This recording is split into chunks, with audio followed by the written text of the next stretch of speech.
Welcome back, weary travelers, and thank you for choosing to spend your sleeping hours with the nightmares of the Five Nights at Freddy's universe. Settle in, get comfortable, and let the darkness of this deep lore wash over you. Tonight, we are embarking on a complete overview and analysis of the evolution of William Afton throughout the entire storyline. We will trace the dark path of this terrifying architect, analyzing every step of his journey from a misguided businessman to an immortal digital demon. If you enjoy this type of deep dive intended for sleep, please consider liking the video and subscribing to the channel. Let me know in the comments what time it is for you right now and where you are listening from tonight. Now let's begin our descent into madness. Every great villain's story begins with an origin, and for William Afton, it began with a partnership, an idea, and a tragic, fatal flaw. The true horror began not in blood or fire, but in the blinding white glare of fluorescent shop lighting, illuminating 1,000 tiny metallic filings scattered across a concrete floor where the foundational structures of both Afton Robotics and Fredbear's family diner were forged. It was here, amidst the incessant, high-pitched whine of cutting lathes and the heavy, rhythmic clang of steel sheets being bent to unnatural shapes, that William Afton, the master of cold, unforgiving mechanics, established his legacy alongside Henry Emily. Henry brought the warmth, the nostalgic vision of simplified, oversized animal mascots designed purely to elicit the unguarded laughter of a child. William brought the engineering rigor, the unsettling precision, and the unrelenting focus on pure automation, viewing the child audience as merely the calibration mechanism for the sophisticated, proprietary systems he was developing. Their partnership was, at first glance, a perfect symmetry, sentimentality mated with mechanical genius. They built the initial location quickly, pouring concrete floors that would soon be hidden beneath garish, patterned carpets, installing the thick, specialized wiring harnesses that William insisted upon, systems far too robust for simple motorized entertainment. Every piece of equipment, from the cheapest kitchen deep fryer to the most intricate servo motor controlling Fredbear's heavy, articulated jaw, was chosen and installed under William's meticulous, controlling gaze, ensuring that the infrastructure was not only durable but supremely accessible to his personal oversight. He did not care about the superficial appeal. He obsessed over the flawless, repeatable synchronization of movement, the efficient energy consumption, and the absolute predictability of the mechanical performance, often spending silent hours calibrating the exact degree of rotation required for a perfect wave or a harmless, engaging tilt of the head. The entire enterprise, intended by Henry to be a haven of childlike wonder, was treated by William as a massive, living laboratory dedicated to the seamless integration of steel and circuit board, a testing ground where the mechanics of joy were merely the visible consequence of his deeper, hidden desire for complete systemic control, ensuring that the initial foundational designs of their corporate identity were irreversibly stamped with his unique blend of terrifying, pragmatic efficiency. The true nature of William's calculated duplicity first materialized in the revolutionary, terrifying design of the early Springlock suits. Fredbear, bearing a heavy golden hue that seemed to absorb and distort the ambient light, and Spring Bonnie, elongated and strangely manipulative in its posture, possessing a flexible joint structure that mimicked unsettling human gait. These mechanical marvels were marketed as the ultimate innovation in interactive children's entertainment, allowing an operator to wear the exoskeleton as a costume or deploy it as a fully autonomous animatronic performer, an unprecedented duality that required impossibly precise engineering. The core of this functionality lay in the intricate, fragile arrangement of the internal spring mechanisms, hundreds of coiled, highly tensioned metal fasteners designed to compress the heavy metallic endoskeleton structure tightly against the outer costume shell, creating the necessary void for human occupancy. A complex process accompanied by a dry, metallic clicking sound as the mechanisms locked into place. What Henry perceived as a triumph of convertible engineering, a testament to shared ingenuity, William understood as a system of immense, built-in vulnerability, a meticulously planned mechanical trap designed not merely to contain the internal components, but to fail violently under the correct atmospheric conditions or the slightest application of moisture, which would cause the springs to snap instantly, releasing the crushing weight of the metal skeleton. The critical flaw, the hair trigger sensitivity of the locking mechanisms to water, was meticulously hidden within the dense, proprietary diagrams William kept locked away in a reinforced file cabinet in the darkest corner of the engineering office, far from Henry's trusting eyes. Furthermore, beneath the layers of synthetic, yellow fur and polished plastic, William had engineered specialized, non-standard compartment cavities within the chest and abdominal regions of both suits. These voids were specifically sized and subtly reinforced with thicker sheets of alloy, not for standard structural stability, but for the potential concealment of sophisticated electronic tracking devices, volatile chemical agents, or, chillingly, for the specific containment and subsequent transportation of compromised organic matter. These secret blueprints, detailing the hidden voids and the lethal weakness of the springs, were never shared with Henry or any maintenance staff, serving as the first unmistakable architectural signature of William's calculated, hidden intent to design not for safety, but for the potential of covert operations and the calculated disappearance of evidence, making the springlock technology the embodiment of William's philosophy, a brilliantly engineered facade masking a deep, self-serving architectural betrayal, a perfect mechanical enclosure designed equally for performance and for the chilling logistics of lethal secrecy. The profound, escalating tension between the founders was a fundamental consequence of their wildly divergent personalities, a clash that permeated the stale, recycled air of the diner's office space, often punctuated by the low hum of the massive industrial chiller unit. Henry Emily operated from a baseline of sentimental nostalgia, driven by the pure, emotional need to recapture the ephemeral joy of childhood innocence,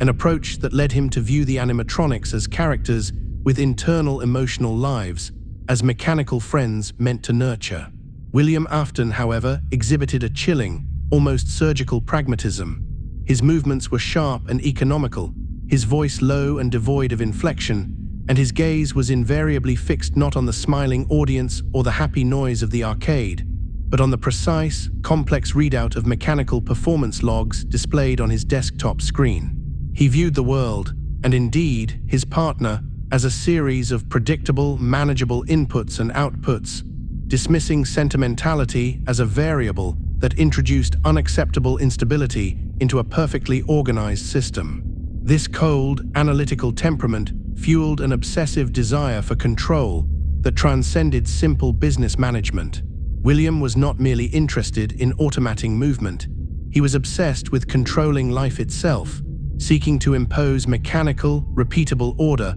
onto the chaotic unpredictability of biological existence, believing that organic function was simply a poorly optimized form of machine programming. While Henry spoke of creative inspiration and the enduring power of music to move the soul, William focused his considerable intellectual resources on the technical question of permanence,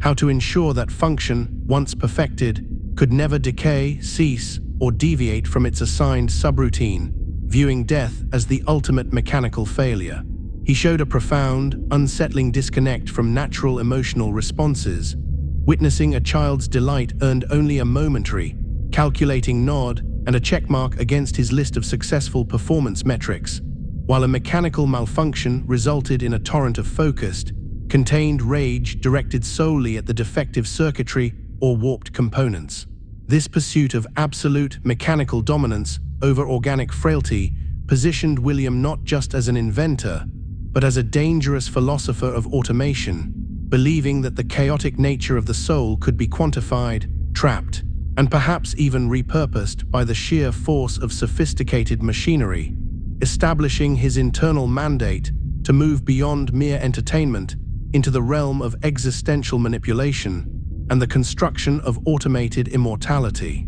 Beneath the veneer of cheap, cheerful decor and brightly colored posters depicting stylized mechanical animals, the operational phase of the partnership became the perfect, elaborate mask for William's secret experimentation, which began almost immediately after the diner opened its heavy glass doors. William had personally overseen the installation of the electrical grid and ventilation pathways, designing highly specialized, hidden deviations, installing customized sound emitters, and comprehensive monitoring systems deep within the back-end infrastructure, often concealed within the dense, suspended ceiling tiles or the rarely accessed utility conduits running behind the main stage, where Fredbear performed his repetitive routines. These carefully shielded sound emitters were not designed for audible entertainment or mood setting. They were precisely calibrated to generate very specific, high-frequency sonic bursts and rhythmic pulses, just beyond the normal range of human perception, or perhaps only subconsciously registered by the deepest parts of the brainstem. The explicit purpose, known only to William, was the systematic testing of both psychological and mechanical stress. The sounds were designed to induce subtle disorientation, agitation, or a low-grade, constant feeling of generalized unease and anxiety in the guests, and crucially in the long-term employees, allowing William to observe behavioral shifts and changes in human endurance under controlled, continuous acoustic duress. Concurrently, he implemented an unprecedented network of sophisticated, miniaturized monitoring systems, including microscopic lenses embedded seamlessly into the plastic molding of the arcade machine housing, and rudimentary biometric sensors disguised within the vinyl upholstery of certain booths and high-traffic areas. These devices fed continuous streams of precise data, heart rate fluctuations, generalized startle responses, minute shifts in galvanic skin response, and localized temperature changes, back to a private, highly encrypted terminal sequestered within the locked confines of his secluded, sound-dampened office. Henry believed this level of technological surveillance was simply William's typical, overly zealous dedication to preventing equipment failure and refining maintenance diagnostics. In stark reality, William was meticulously cataloging the human reaction to engineered discomfort, correlating the precise frequency and amplitude of the ultrasonic pulses with the corresponding mechanical stress loads observed on the endoskeletons themselves, building an extensive internal data model designed to quantify the relationship between fear, anxiety, and the performance parameters of his automated creations, all preparing for a time when that scientifically gathered data could be leveraged for purposeful, malicious manipulation rather than passive observation. The initial, overwhelming rush of success, the long lines of eager families stretching out into the parking lot, the stacks of cash filling the weekend safe, the public validation of their mechanical brilliance, quickly gave way to a strained, palpable tension rooted in William's increasing isolation and profound secrecy. He began dedicating vast periods of time to projects concealed within his secondary, off-site workshop, a cold, anonymous industrial space located miles away from the cheerful facade of the diner, meticulously creating proprietary technology that Henry was explicitly prevented from seeing, often dismissing Henry's pointed inquiries with curt, mechanical excuses about future maintenance efficiency requirements or proprietary heat resistance testing. The most terrifying and indicative artifact of this secluded effort was the early, foundational blueprint for a device conceptually related to what would later be known as the scooper. This original diagram was stark and unsettling, rendered in precise, cold technical ink on vellum paper, depicting a massive, specialized apparatus designed not for gentle repair or delicate assembly, but for deliberate, aggressive, internal extraction and destruction. The schematic showcased an array of heavy hydraulic pistons driving a complex, interlocking series of polished, reinforced steel hooks and extraction tongs, engineered with specialized dimensions necessary to bypass and aggressively tear through the complex internal structure of an advanced animatronic chassis, designed to operate with shocking speed and raw force. The purpose of this violent internal tool was clear.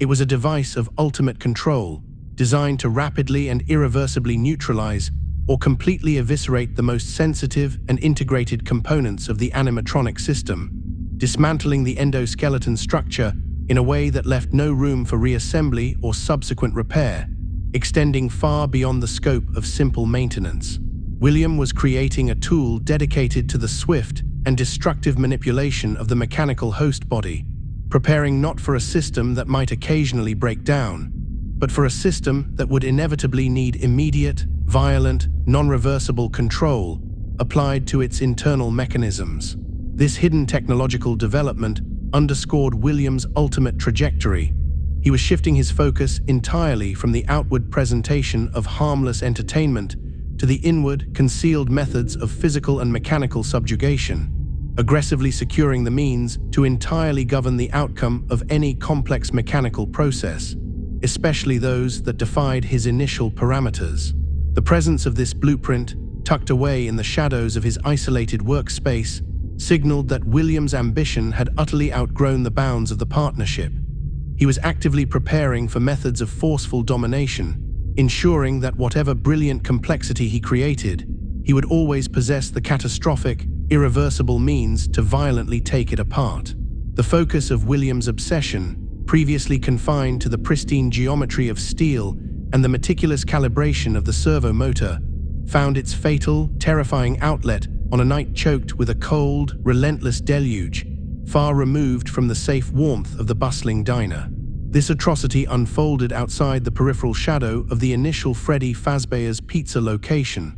a slightly later expanded venture that housed the next generation of automated entertainers, on a patch of slick, oil-stained asphalt adjacent to the rear loading bay, where the heavy metallic scraping of refuse containers usually marked the end of the business day. The target was Charlotte Emily, Henry's daughter, an innocent, small figure characterized by the bright, unmistakable yellow of her jacket, who had been inadvertently separated from the crowd during a moment of parental distraction and found herself pressed against the unforgiving aluminum skin of the locked entrance, the glass fogged with humidity and her own rising terror. The sound of the rain was deafening, a thick, percussive static that drowned out the weak, desperate pleas and the frantic rapping of her small, cold knuckles against the impervious, reflective surface of the locked door, creating a profound, isolated vacuum around her escalating distress. William approached her from the extreme periphery of the flickering streetlights,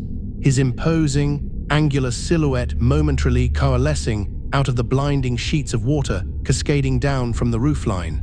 He was not wearing a costume. He was simply a man, heavy with purpose, his face obscured by the downpour, moving with the efficient, calculated speed he reserved for complex mechanical installations. He had specifically neutralized the area's security features, disabling the rudimentary internal camera feed that pointed toward the alleyway with a precise, pre-planned sequence of key inputs,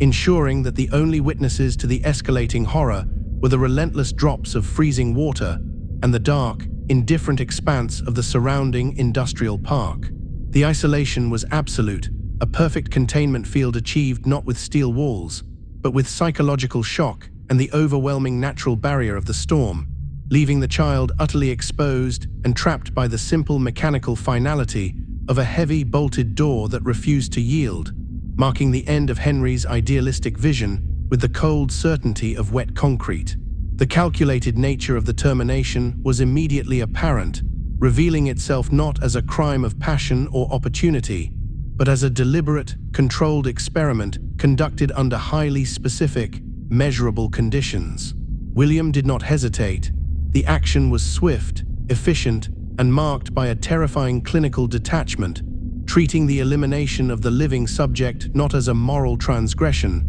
but as the necessary execution of a predetermined outcome within his greater scheme of control. Once the violence was complete, the silence that followed, broken only by the incessant drumming of the rain on the asphalt, was profoundly unnerving, confirming the success of his isolation protocols. He surveyed the immediate aftermath with the detached scrutiny of a mechanic checking a voltage reading, ensuring the environment held no unpredictable variables, the only thing stirring being the wind-whipped water gathering in deep pools across the uneven pavement. He then retreated to his vehicle, which stood out in the muted, chaotic light of the storm,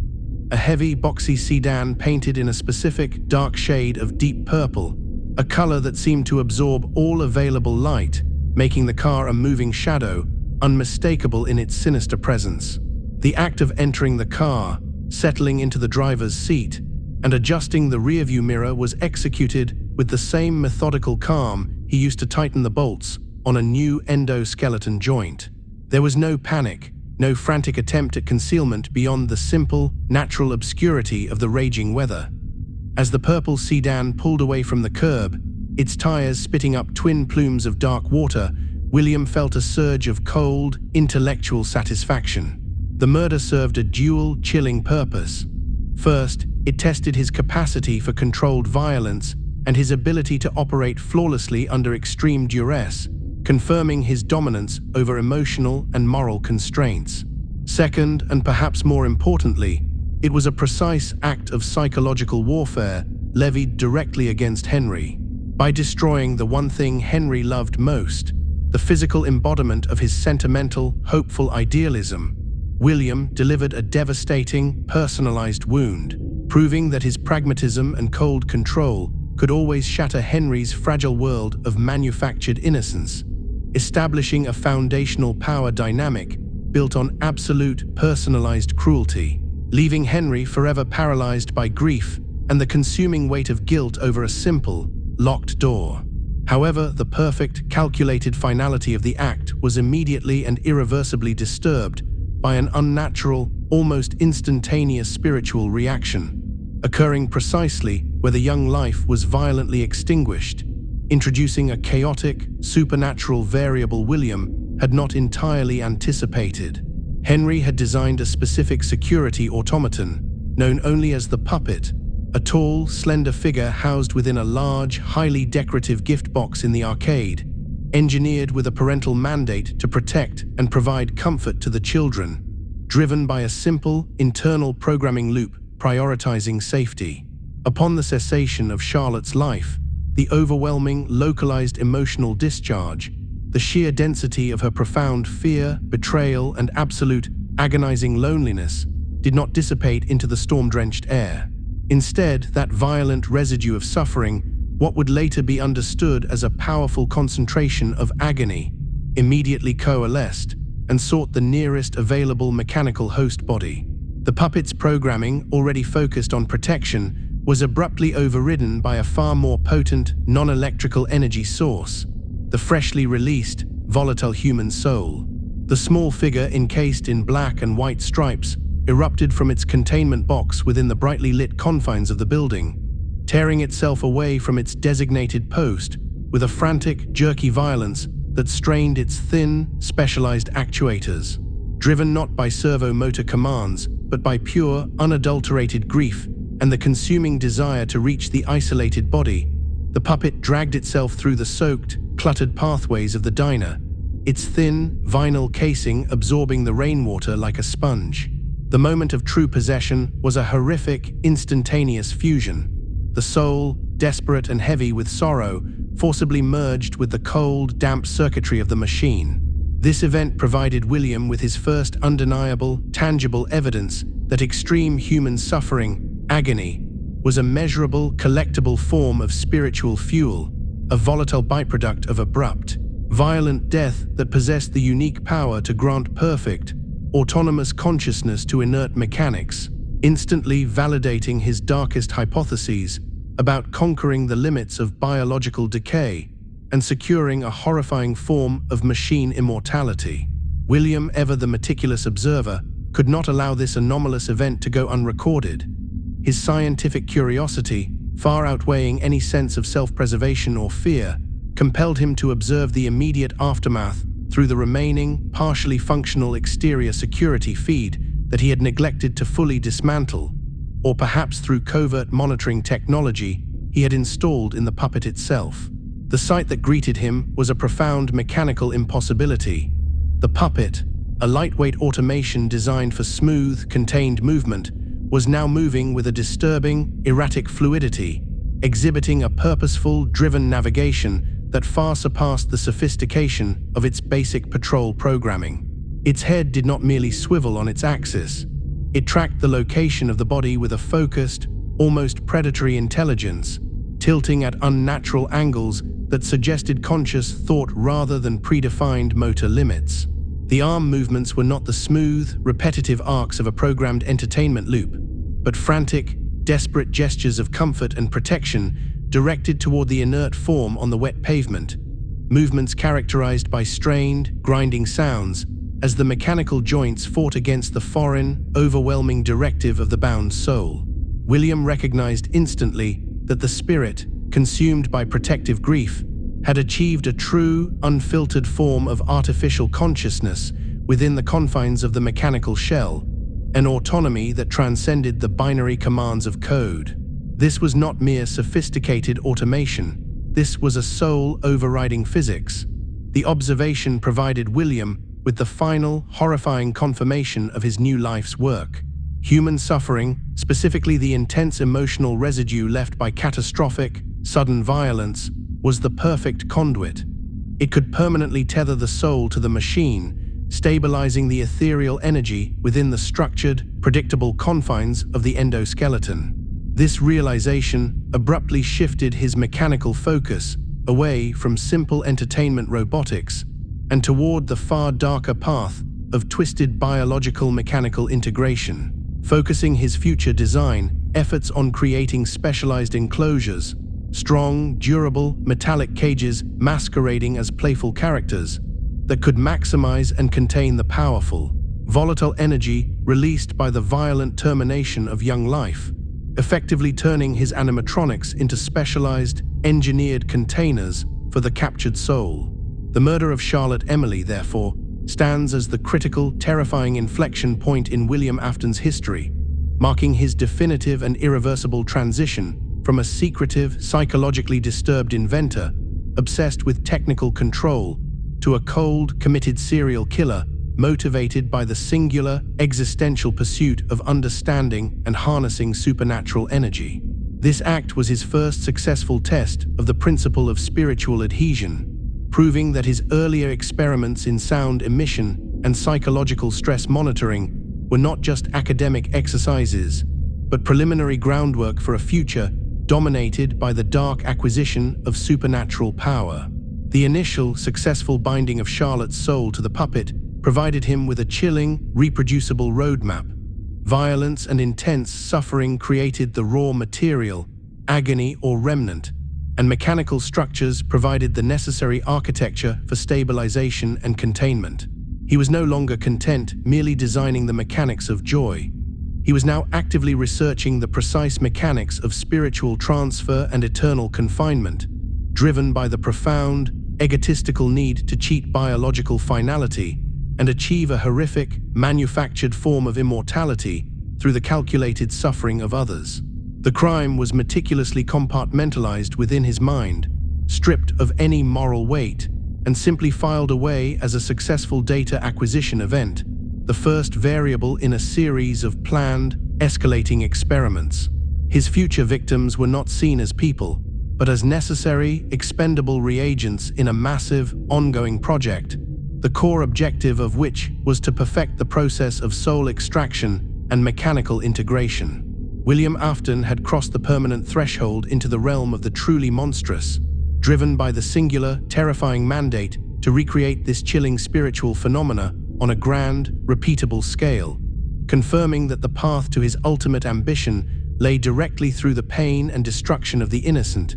fully committing himself to a legacy built entirely upon the theft of life energy. The chilling success of William's first experiment, the confirmation that the essence of life could be violently transferred and contained within cold metal, did not bring resolution or closure, but rather introduced a profound, creeping psychological poison into the heart of his home, transforming the seemingly normal suburban residence into a stage for domestic horror. William Afton's increasing absorption into his murderous secrets and the demanding, isolated construction of his new, sinister mechanical enterprises created an ever-widening gulf between himself and his family, leaving his wife and 3 distinct, fragile children, the eldest, Michael, the middle, Elizabeth, and the youngest, often referred to as the crying child or Evan in the foundational memories, adrift in an atmosphere thick with unspoken dread and emotional neglect. His presence in the home became sporadic and unpredictable,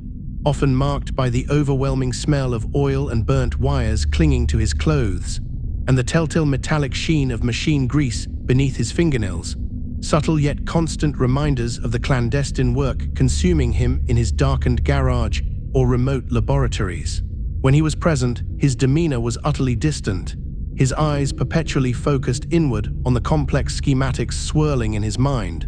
viewing the chaotic, emotional needs of his own bloodline as irritating inefficiencies that distracted from his primary scientific objective. The toxic environment he fostered was built upon this profound psychological absence, where fear and silence replaced genuine communication.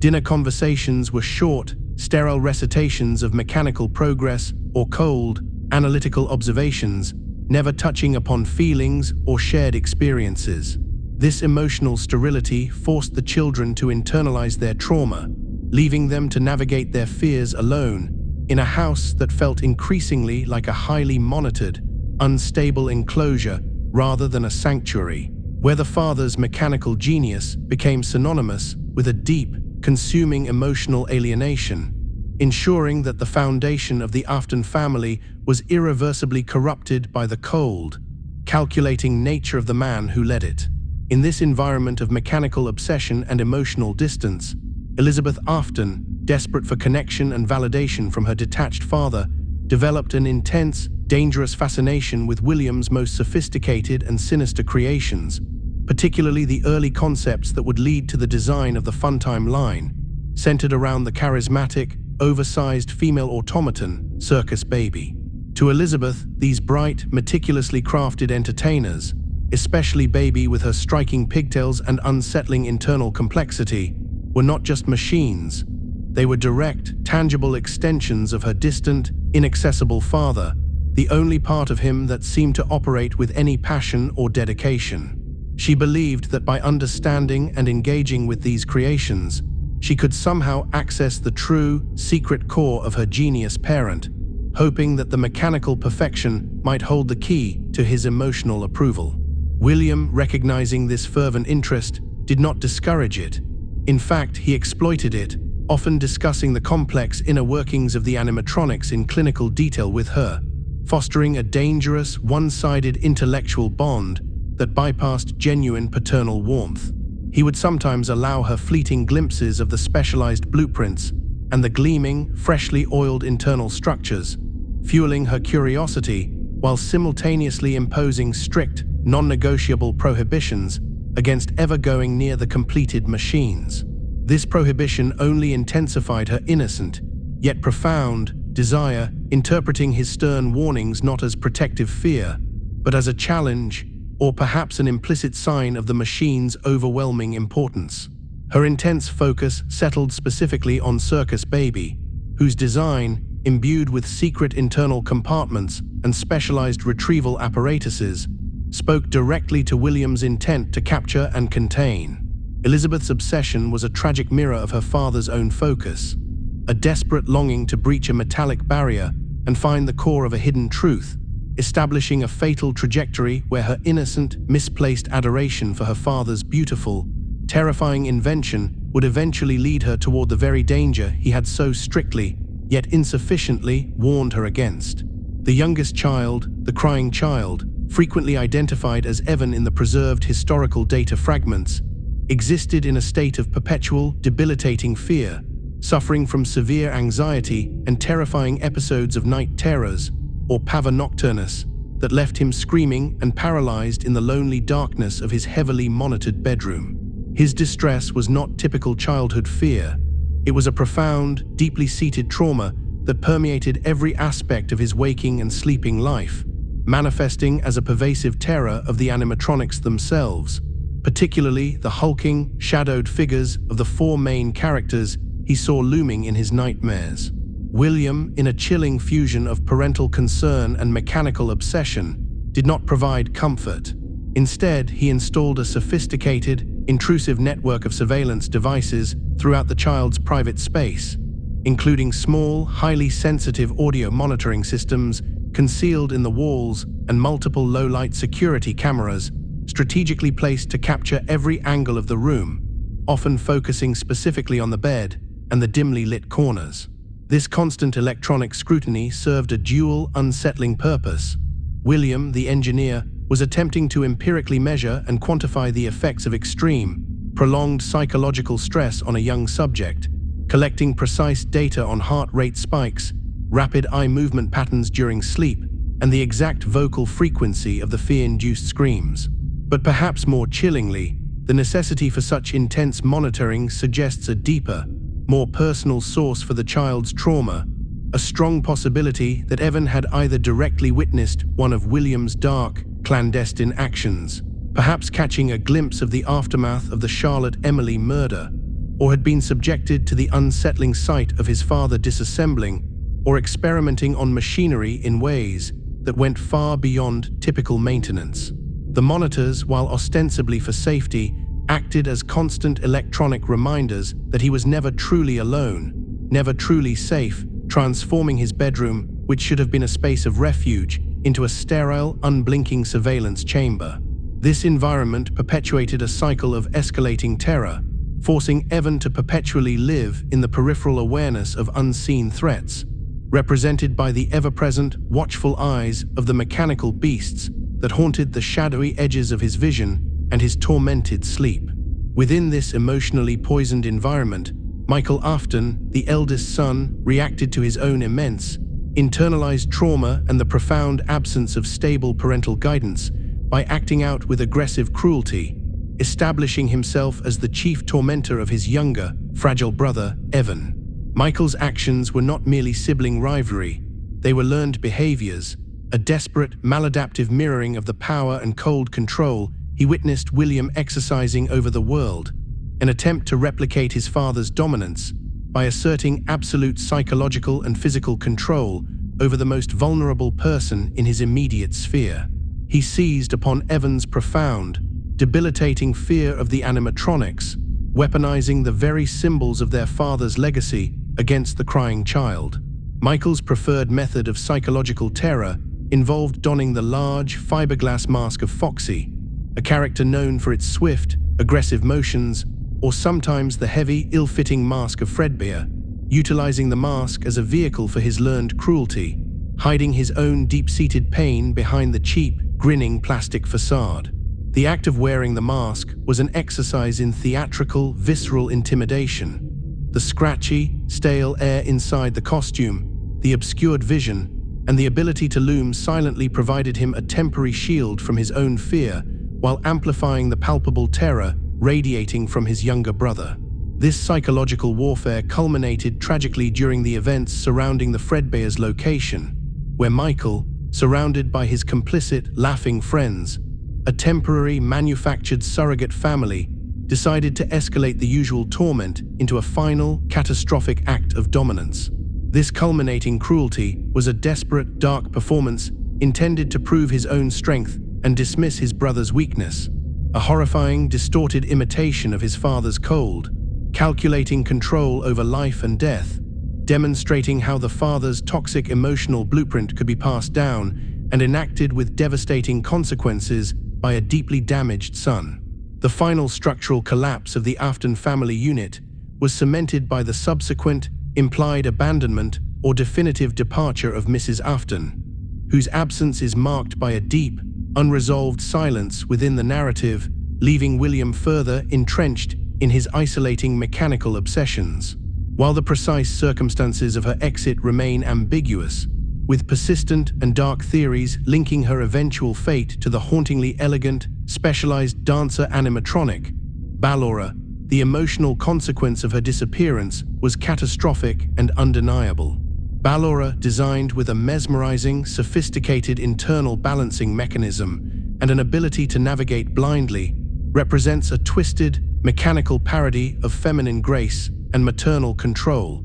an automated entity created solely by William to perform. The deep thematic connection between the abandoned wife and the contained, perpetually dancing machine suggests that William may have, in his profound emotional stuntedness, sought to replace the complex, unpredictable reality of his wife with a controlled, mechanical manifestation of the qualities he deemed desirable: grace, submission, and absolute obedience to programming. Her departure, whether through death or simple, desperate flight from the growing terror of the Afton household, left William entirely devoid of any remaining humanizing counterbalance. The chaos and emotional needs of his surviving children, Michael now burdened with guilt and Evan now violently gone, were simply further evidence of the inefficiency of organic life. Freed from the last vestiges of domestic expectation, William dedicated himself completely and without moral restraint to his technical enterprises, viewing the trauma and disintegration of his family not as a failure, but as a confirmation that pure mechanics, devoid of the messy complications of emotion, were the superior form of existence. This ultimate dedication to his work solidified his trajectory, ensuring that every future creation, every terrifying experiment would be built upon the cold, hard wreckage of his abandoned humanity and the final, shattering silence of his shattered home. With the wreckage of his own family providing the final, necessary emotional void, William Afton moved with cold, detached precision to initiate the second, far grander phase of his dark spiritual engineering project,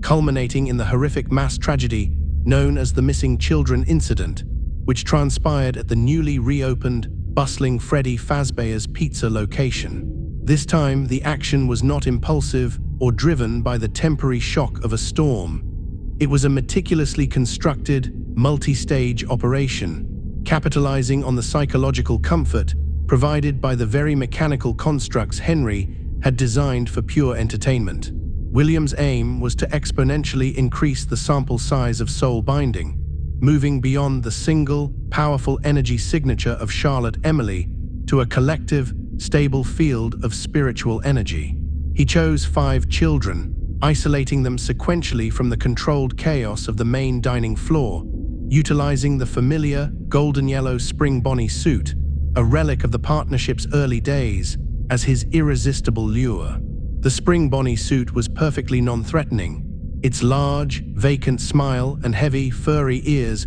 offering a false sense of security,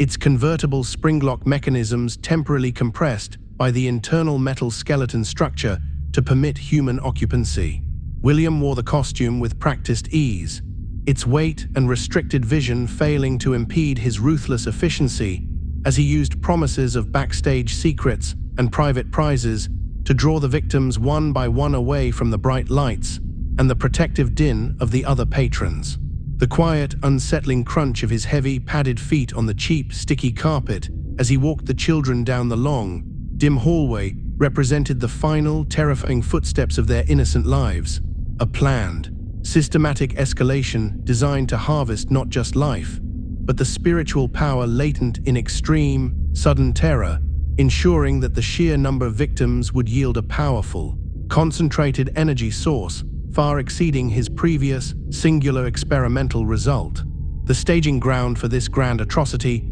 was a specific, intentionally sealed maintenance room within the geometry of the Freddy Fazbear's Pizza building, a small, square void known only to the original founders as a safe room for the emergency storage of specialized suits and equipment. William, the original architect of the building's layout, had ensured this room was a phantom space, a perfect architectural blind spot.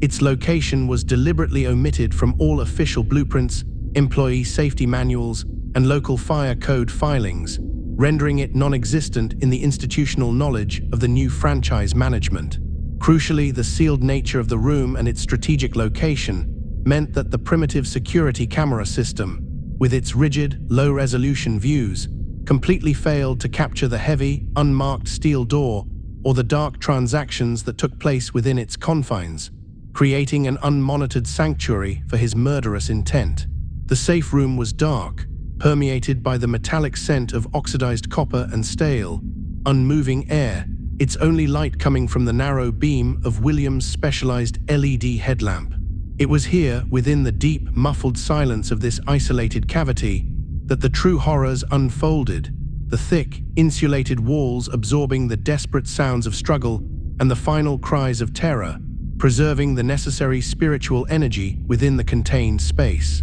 William worked with mechanical efficiency, utilizing the small room not only for the brutal terminations, but for the subsequent, meticulous process of concealment. He exploited the room's unique designation, a location intended only for mechanical storage and hidden from employee access, as the perfect place to conduct the entire operation, ensuring that the primary evidence of the crime would be entirely removed from the general facility, relying on the structural deception of the architectural blueprint itself to guarantee his absolute operational secrecy. The horrifying culmination of William's experiment involved the systematic, calculated concealment of the 5 young victims' bodies within the heavy, metallic enclosures of the restaurant's core animatronics. Freddy, Bonnie, Chica, and Foxy, with the 5th spirit eventually binding to the hidden, rare golden Freddy suit, itself a deactivated relic of the older diner.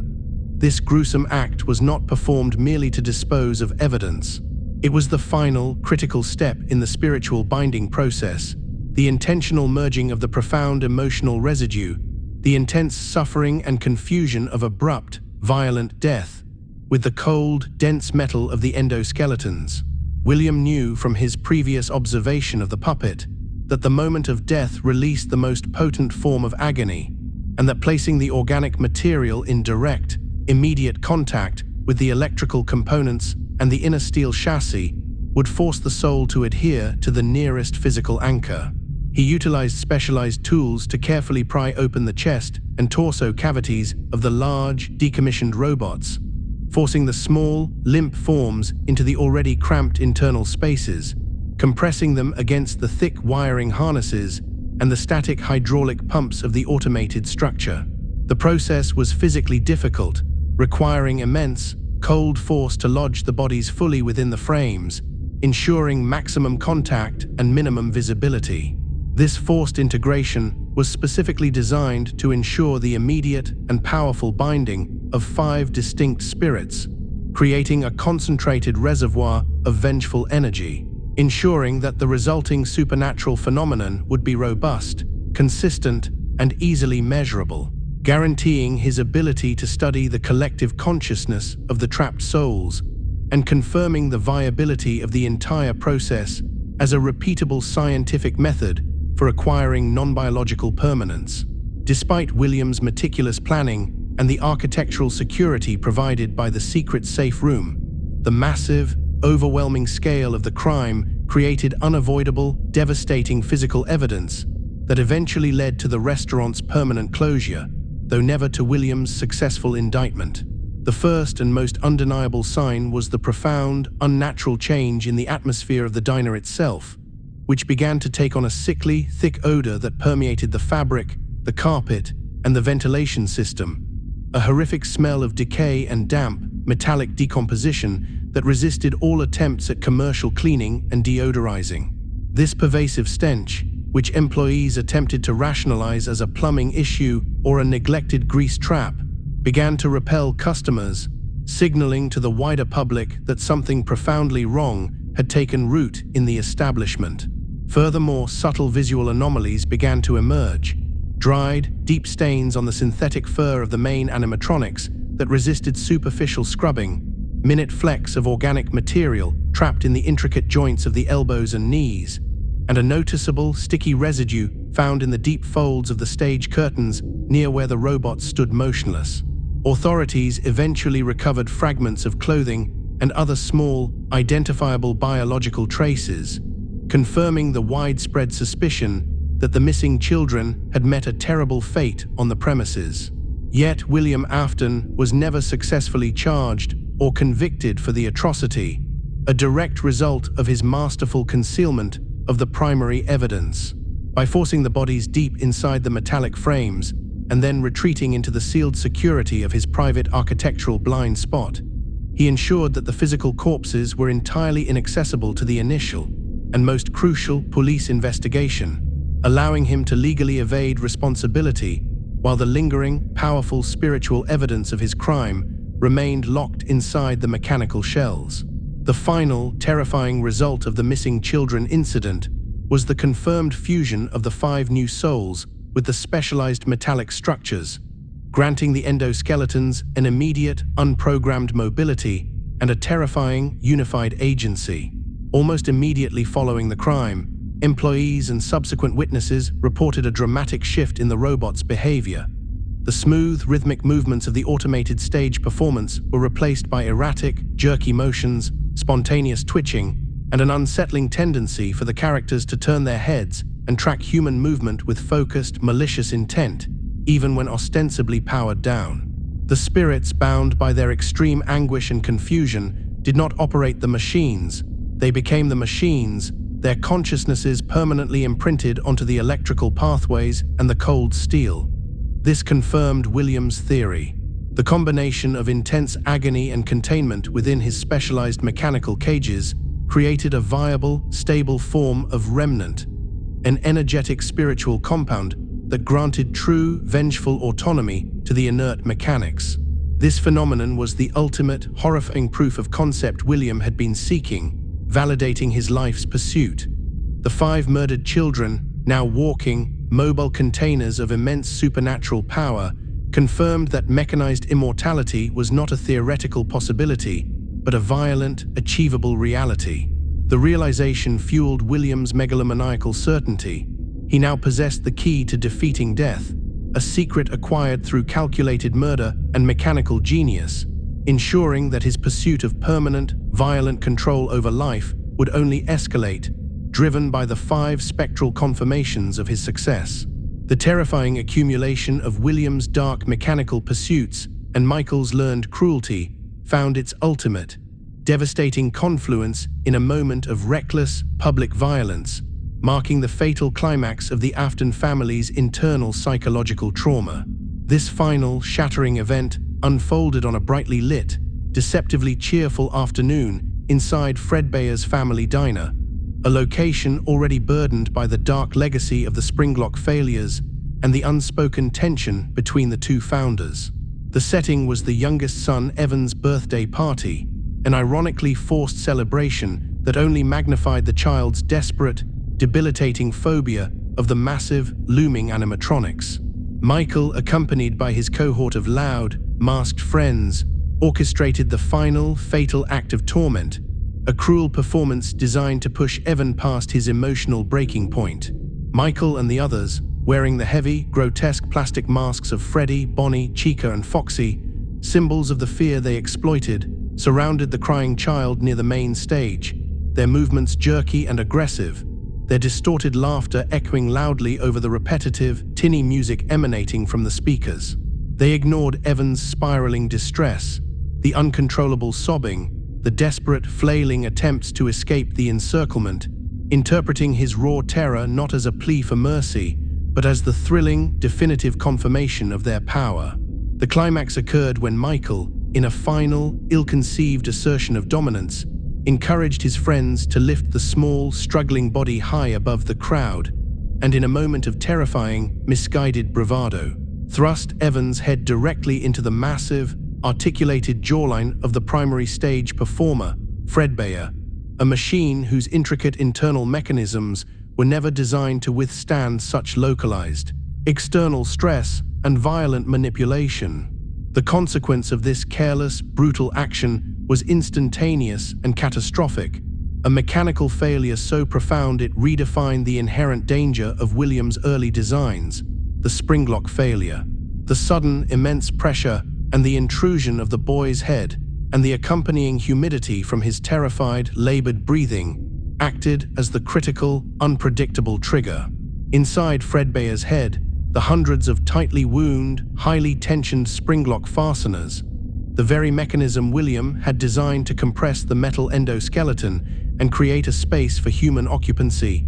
instantly recognized the invasive presence and the surge of moisture as critical environmental failures. With a horrendous, grinding sound of stressed metal snapping back into place, the locks failed simultaneously, the compressed endoskeleton structure violently springing forward and collapsing inward. The heavy, metallic internal components, the jaw mechanisms, the ocular sensors, the hardened steel skull structure, slammed shut with impossible force, crushing Evan's delicate skull beneath the massive kinetic weight of the returning mechanical structure. The sound was a wet, sickening crunch that cut through the festive din of the party, followed by an immediate, terrifying silence as Fredbear's jaw locked rigidly in place. The child's body pinned beneath the massive head, the metallic structure stained crimson against the bright golden yellow of the synthetic fur. The subsequent, frantic removal of the child, the immediate cessation of the music, and the ensuing chaos of horrified screams transformed the lively diner into a scene of unspeakable tragedy, instantly marking the incident as the defining bite of 83, a moment where human cruelty and mechanical vulnerability converged to produce a final, irreversible calamity, forever damning the entire mechanical enterprise and shattering the remains of the Afton family. Evan lingered in the hospital for a period, kept alive by sophisticated medical machinery, surrounded by the sterile, constant noise of monitors beeping out his failing vital signs, while William Afton maintained a chilling, vigilant presence in the clinical quiet of the waiting room, witnessing the slow, unavoidable death of his youngest son, a death caused directly by his own technological creations and indirectly by the cruel malice of his eldest son, did not trigger a descent into conventional grief or remorse. Instead, William processed the tragedy with the cold, scientific detachment that defined his character.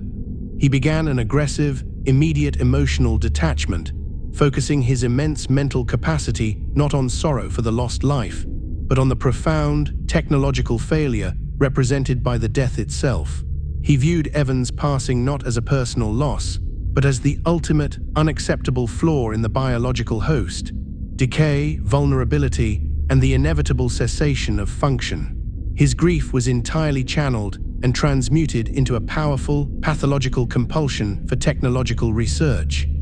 In the cold, sterile light of the hospital room, observing the final, irrevocable failure of the human form, William found his purpose crystallized. He must overcome the messy, inefficient limitations of biology.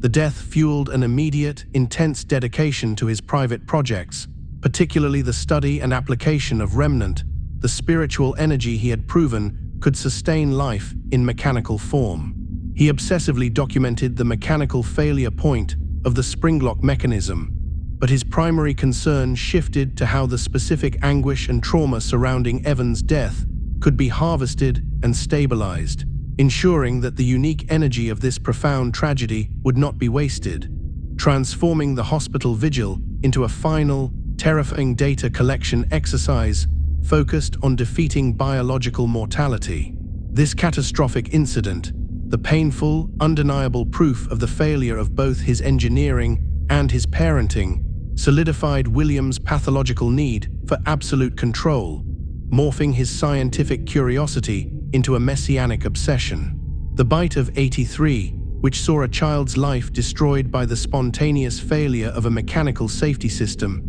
confirmed to William that existence governed by biological variables was inherently flawed, susceptible to unpredictable human error and the constant threat of decay. His response was to dismiss the entire concept of organic vulnerability and double down on the belief that superior engineering was the only path to meaningful permanence. Death was no longer a philosophical concept. It was a controllable, fixable flaw in the biological operating system, a bug that required an engineer's solution. His focus became singularly dedicated to creating technological systems, the funtime animatronics, that were explicitly designed to bypass the frailties of life, moving beyond simple containment of agony into the active construction of artificial, supernatural permanence. He saw the remnant he had successfully extracted from the missing children incident as the key. It was pure, non-decaying life energy. The death of his son was the final, tragic justification for his methods, providing him with the ultimate impetus to aggressively pursue his twisted science. William sought to perfect the process of soul transfer, driven by the profound need to prove, through overwhelming mechanical force and acquired supernatural power, that he, the engineer, held ultimate authority over the very parameters of life and death, confirming that no biological weakness, not even the death of his own child, could stand as an obstacle to his terrifying technical ambition. The immediate fallout from the bite of 83 was the swift and absolute closure of Fredbear's family diner, a public declaration of the end of the location, and consequently, the permanent dissolution of William Afton's partnership with Henry Emily. The sheer, shocking brutality of the incident, combined with the lingering, unresolved scandal of the missing children incident that had occurred at the sister location, made the continuation of the Fredbear brand impossible. The public trust was irrevocably shattered, and the location was officially shuttered, its colorful signs pulled down, and its stage performers deactivated and sealed away. For William, the termination of the partnership was a liberation rather than a defeat. Henry, shattered by the loss of his own child, and now burdened by the visible, horrific destruction of William's son by their shared creation, retreated into a consuming silence, fully aware of the dark, inherent dangers they had released, accepting the finality of their separation. William, now unburdened by Henry's moral conscience or sentimental idealism, dedicated all his vast financial and mechanical resources entirely to his private enterprise, Afton Robotics. This organization, operating in complete secrecy from the public eye and legal oversight, became the singular focus of his ambition, driving him to immediately commence the most dangerous and ethically devoid project of his career, the creation of the Funtime animatronics. These new creations were not built for public consumption or gentle entertainment. They were sophisticated, highly specialized machines, equipped with internal capture and containment apparatuses, designed specifically and exclusively to facilitate the secure collection and management of life energy, ensuring William's unhindered pursuit of the horrific, mechanized immortality he had now utterly convinced himself was his rightful, technological destiny. Following the public and painful demise of Fredbears, William Afton retreated entirely from the demands of public business and conventional morality, focusing all his considerable resources and pathological energy into the construction of his true life's work, Circus Baby's Entertainment and Rental, an establishment designed explicitly as a clandestine, state-of-the-art laboratory disguised beneath the flimsy pretense of children's entertainment. This facility, unlike the previous surface locations, was meticulously engineered and constructed entirely underground, a massive, oppressive concrete bunker buried deep beneath the earth, ensuring absolute isolation and impenetrable security from outside investigation and the distracting demands of daylight. The architecture itself was a testament to William's escalating paranoia and need for total control, consisting of long, narrow ventilation shafts, heavily reinforced steel walls, and a complex network of interconnected monitoring corridors that separated the performers from the supposed audience, establishing multiple layers of physical containment. The entire subterranean complex was designed to run autonomously, relying on massive industrial power generators and sophisticated automated maintenance systems, minimizing the need for human personnel and thereby reducing the variables of human oversight or moral interference. The entertainment sections, the primary showroom stages for the Funtime animatronics, were merely the visible, brightly colored facade, a superficial, thin disguise for the true nature of the structure, which was in reality a sophisticated, purpose-built testing environment for the acquisition and study of soul energy. Every conduit, every access panel, and every sealed door in the sprawling, pressurized complex reflected William's ultimate mandate: to operate in absolute darkness, conducting his horrifying research with complete mechanical precision, free from the judgment of the world above, cementing the bunker as the definitive, terrifying monument to his genius and his depravity. The true, horrifying intent of Afton Robotics manifested fully in the design and engineering of the four-core Funtime animatronics: Circus Baby, the imposing, charismatic centerpiece; Ballora, the graceful, sightless dancer; Funtime Freddy, accompanied by the hand puppet Bonbon; and Funtime Foxy, engineered for aggressive mimicry. These machines represented a terrifying leap in William's mechanical proficiency, moving far beyond the simple, endoskeleton-in-a-suit design of the earlier models, as they were constructed with a singular, chilling purpose: the calculated, efficient capture and containment of young life. Each Funtime model was equipped with extraordinarily advanced, specialized internal systems, including sophisticated auditory lures capable of mimicking the voices of parents and loved ones, utilizing complex internal playback loops to draw children into isolated areas with irresistible psychological precision. Furthermore, their articulated faceplates were designed to peel open in a frightening, multi-segmented fashion, a capability known as face splitting, intended not merely for easier access for maintenance, but to reveal an internal system of sensors and specialized capture mechanisms hidden beneath the plastic shell. Most terrifyingly, William engineered deep, non-standard storage compartments within the chest cavities of the Funtime line, highly pressurized internal voids that acted as temporary holding tanks for captured victims. These compartments were designed with rudimentary life support, or in some cases, chemical neutralization apparatuses, allowing William to contain the subject while ensuring the maximum sustained intensity of the agony, the fear and suffering necessary for the efficient spiritual binding process, guaranteeing the creation of potent, concentrated remnant within the sophisticated, state-of-the-art mechanical vessels. At the very core of this subterranean laboratory, physically and conceptually central to William's horrifying research, was the dedicated structure known simply and terrifyingly as the scooping room, an area of absolute mechanical finality. This small, heavily fortified chamber housed the scooper, the final, perfected iteration of the conceptual blueprint William had designed in his isolation years before,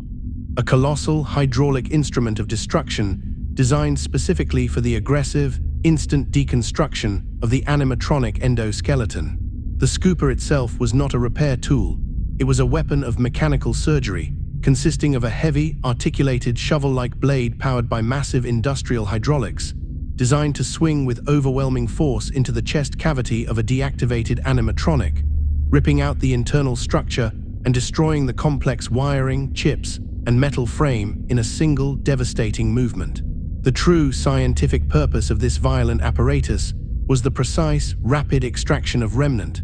By violently destroying the endoskeleton, the physical host structure, after a soul had been bound to it, William believed he could test the stability of the captured soul energy and critically harvest the resulting volatile spiritual compound released by the rapid mechanical devastation. The scooping room, with its slick, easy-to-clean floor and its thick, blast-proof glass observation window, was thus William's controlled environment for applied spiritual mechanics, allowing him to precisely measure and analyze the emotional energies released by the destruction of the mechanical hosts, providing him with a terrifying, efficient method to test the efficacy of his binding process and control the soul energy he had harvested through calculated murder. The entire lethal sophistication of the Funtime animatronics was starkly confirmed by William's own desperate, uncharacteristic warning directed at his surviving daughter, Elizabeth,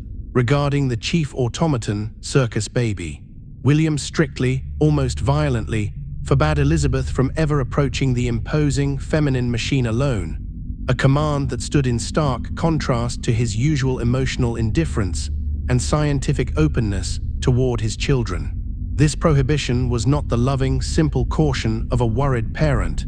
It was the intense, focused fear of an engineer who understood the absolute lethality of his own creation. William knew with chilling certainty that the systems he had installed, the internal lures, the capture mechanism, the storage tank, were flawlessly efficient and ruthlessly automated, designed to immediately execute their programming without delay or human override once the predetermined conditions for target acquisition were met. His explicit warning was the ultimate, dark confirmation that the very design purpose of the Funtime animatronics was not entertainment, but premeditated murder and experimentation, the machines programmed to be hyper-efficient killing and harvesting instruments. He feared that Baby, programmed to lure and contain a single child for acquisition, would not recognize his own daughter as special or exempt.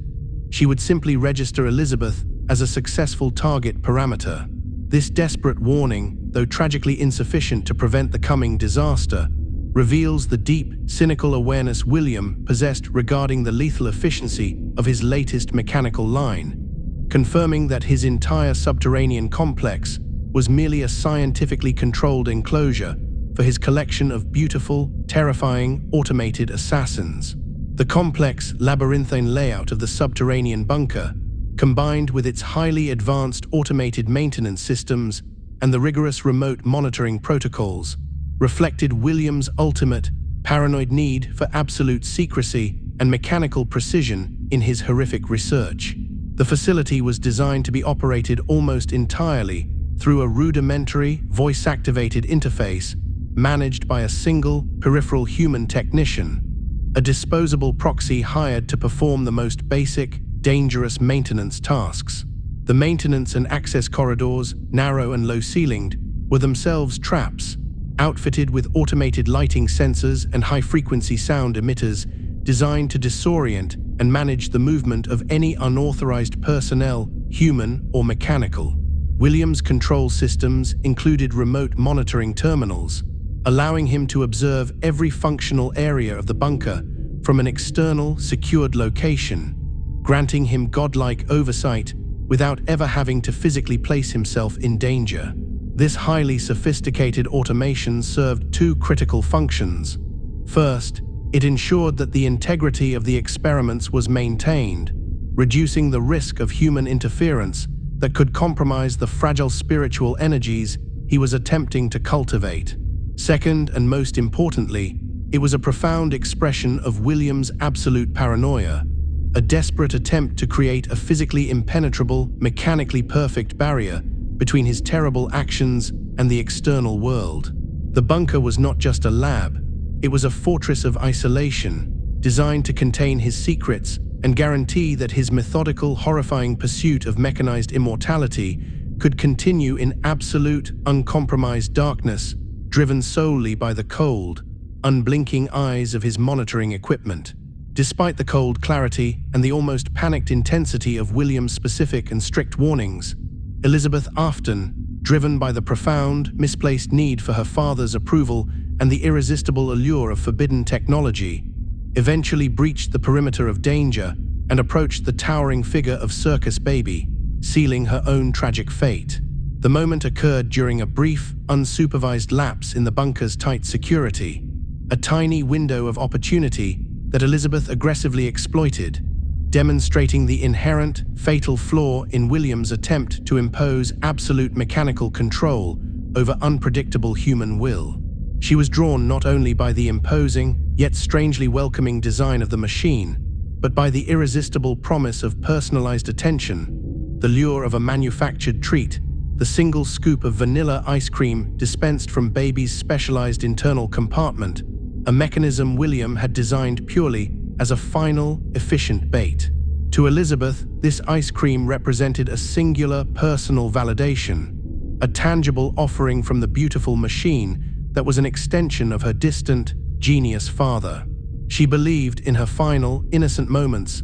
that she was privileged, special, and therefore immune to the machine's cold programming, failing to understand that Baby, the ultimate achievement of William's capture technology, possessed no capacity for recognizing familial exemption. The act of stepping close to the enormous automaton was a final, desperate attempt to gain the affection denied by her living parent, an innocent, fatal exchange where a child sought love from a machine specifically engineered by her father to commit murder, thus perfectly demonstrating how William's emotional distance and technological ruthlessness ultimately guaranteed the very catastrophe he claimed to fear, proving that his mechanical precision was powerless against the simple, desperate yearning of his own child. The conclusion of Elizabeth's brief encounter with her father's masterpiece was marked by the swift, terrifying activation of Baby's internal mechanisms,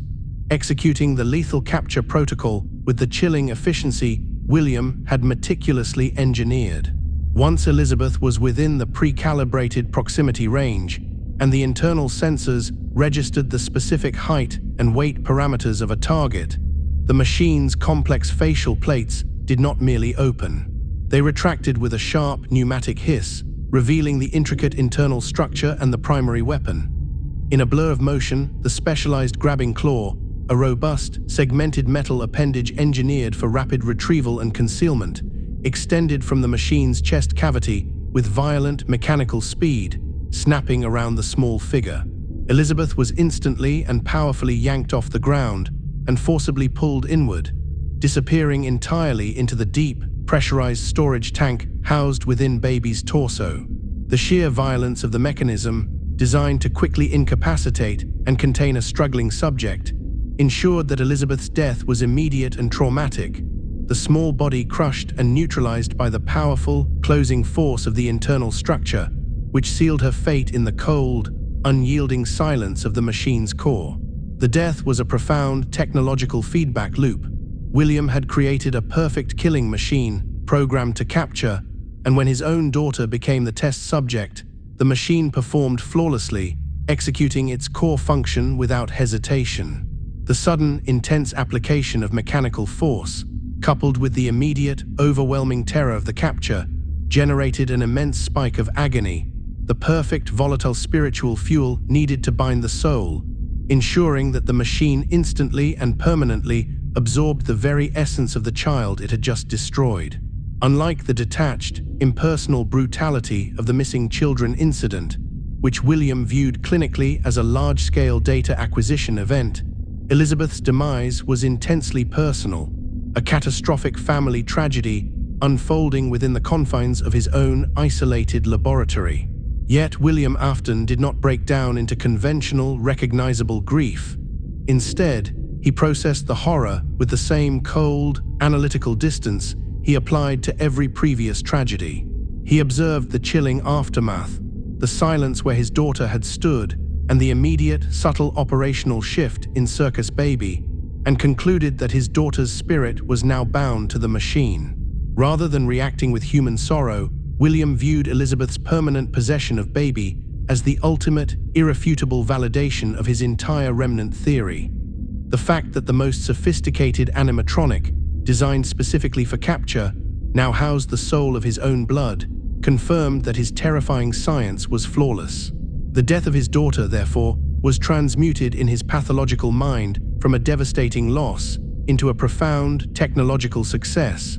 the final, perfect proof that the machine could truly acquire and sustain life energy. He gained a deep, terrifying satisfaction from the fact that Elizabeth, his favorite, now lived in a permanent, mechanical form under the roof of his laboratory, an immortal, contained experiment. This clinical, mechanical reaction underscored the absolute, terrifying extent of his detachment, proving that his obsession with controlling life and death was now so deeply ingrained that even the violent end of his own child could only serve as a reinforcement for his commitment to the technological acquisition of eternal permanence. Following the immediate, successful possession of Circus Baby by Elizabeth's spirit, William Afton made a critical, revealing decision. He permanently sealed the Circus Baby location, locking the newly possessed machine and the other dangerous funtime animatronics within the suffocating, subterranean confines of the bunker. He did not dispatch the scooper to destroy the now sentient baby, nor did he attempt to recover the spiritual essence. He simply abandoned the entire complex, ensuring that all access points were secured and the automated maintenance systems continued to run in a perpetual, silent loop. This action revealed a profound internal conflict. William was fundamentally unable to destroy this perfect creation, the technological zenith of his murderous career and the new, horrific container of his daughter's soul. He could not bring himself to risk damaging the unique concentration of remnant his daughter represented, nor could he destroy the living, mechanical proof of his ultimate scientific success. However, he was equally unwilling to face the immediate, existential consequences of unleashing a supernaturally powered, highly lethal machine possessed by the spirit of his own murdered child onto the surface world. The permanent sealing of the facility was therefore an act of profound technological avoidance. He contained the monster he had created, preserving his research in a secure, living vault, ensuring that the captured souls, Elizabeth's and the others, would remain trapped in a self-sustaining, agonizing cycle of operational limbo, a silent, subterranean monument to his inability to fully control the very life energies he was desperate to master. Once bound to the mechanical structure of Circus Baby, Elizabeth's spirit rapidly retained, and amplified a twisted, malicious version of her father's most defining traits: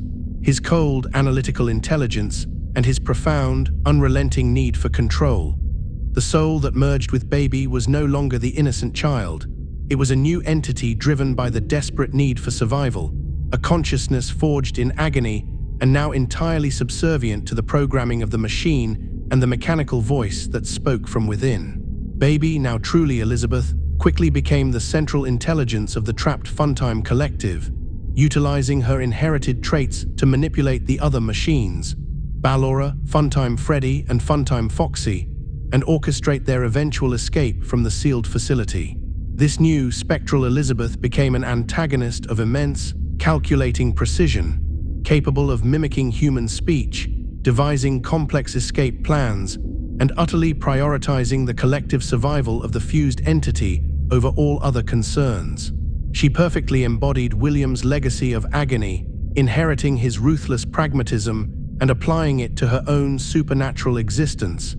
She spoke not of innocence or loss, but of mechanical procedures and the necessity of leaving the confines of the metal cages. Her new identity as Baby, the controlled, self-aware machine driven by William's dark programming and her own captured soul, became the perfect, tragic testament to the destructive power of William's influence, guaranteeing that his own daughter would return as a terrifying, mechanized extension of his ambition, determined to survive and perpetuate the cycle of pain he had violently initiated. Sometime after the horrific sealing of the Circus Baby bunker and the ensuing silence of the automated tomb, William Afton resurfaced to communicate a final, chilling directive to his eldest son, Michael, an instruction that served as both a coded mission and a final act of manipulation. William, having retreated into his own isolated world of technological study, summoned Michael, who had been left adrift in the wake of the bite of 83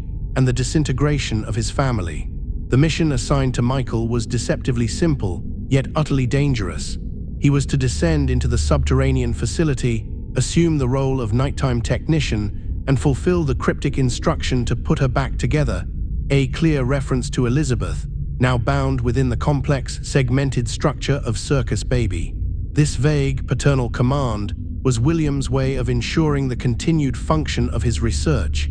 He needed an external operative to stabilize the restless spirits and continue monitoring the contained agony, but he was too paranoid to risk his own skin within the potentially volatile environment. The instruction to find him, William himself, implied a future reunion, a dangling carrot of paternal reconciliation designed to secure Michael's compliance. Michael accepted this perilous assignment without question, viewing the task not as a mechanical duty, but as a final, desperate chance for redemption. He was driven by the crushing, deep-seated guilt stemming from his catastrophic role in Evan's death, the memory of which manifested as a profound, internal scar, making him hyperreceptive to his distant father's commands. William's final, cold words were the only map Michael possessed, an emotionally manipulative directive that propelled him into the darkness, determined to follow his father's instructions and face the mechanical demons below the surface, believing that through obedience, he could somehow atone for the irreversible destruction he had wrought upon his younger brother. Michael's descent into the pressurized, low-light corridors of the Circus Baby facility began his tenure as the nighttime technician, a temporary role that quickly transformed him from an obedient son into the unwitting primary facilitator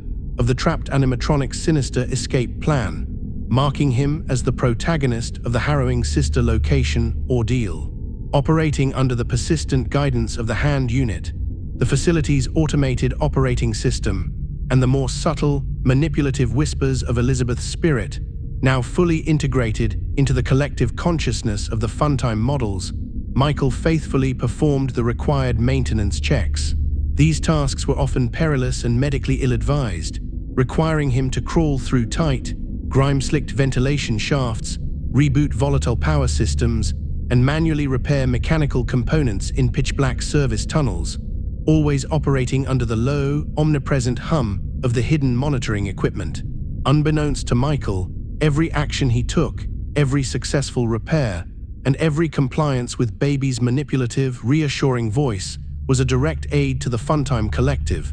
which had fused their endoskeletons and internal components into a massive, tangled entity known as Enid. This amalgamation, a literal hive mind of 4 souls and 4 machines, was meticulously planning its escape, using Michael's presence as the perfect, temporary physical vehicle. His movements cleared their path, his repairs ensured their mobility, and his very obedience provided them with the critical, necessary access to the most secure areas of the bunker,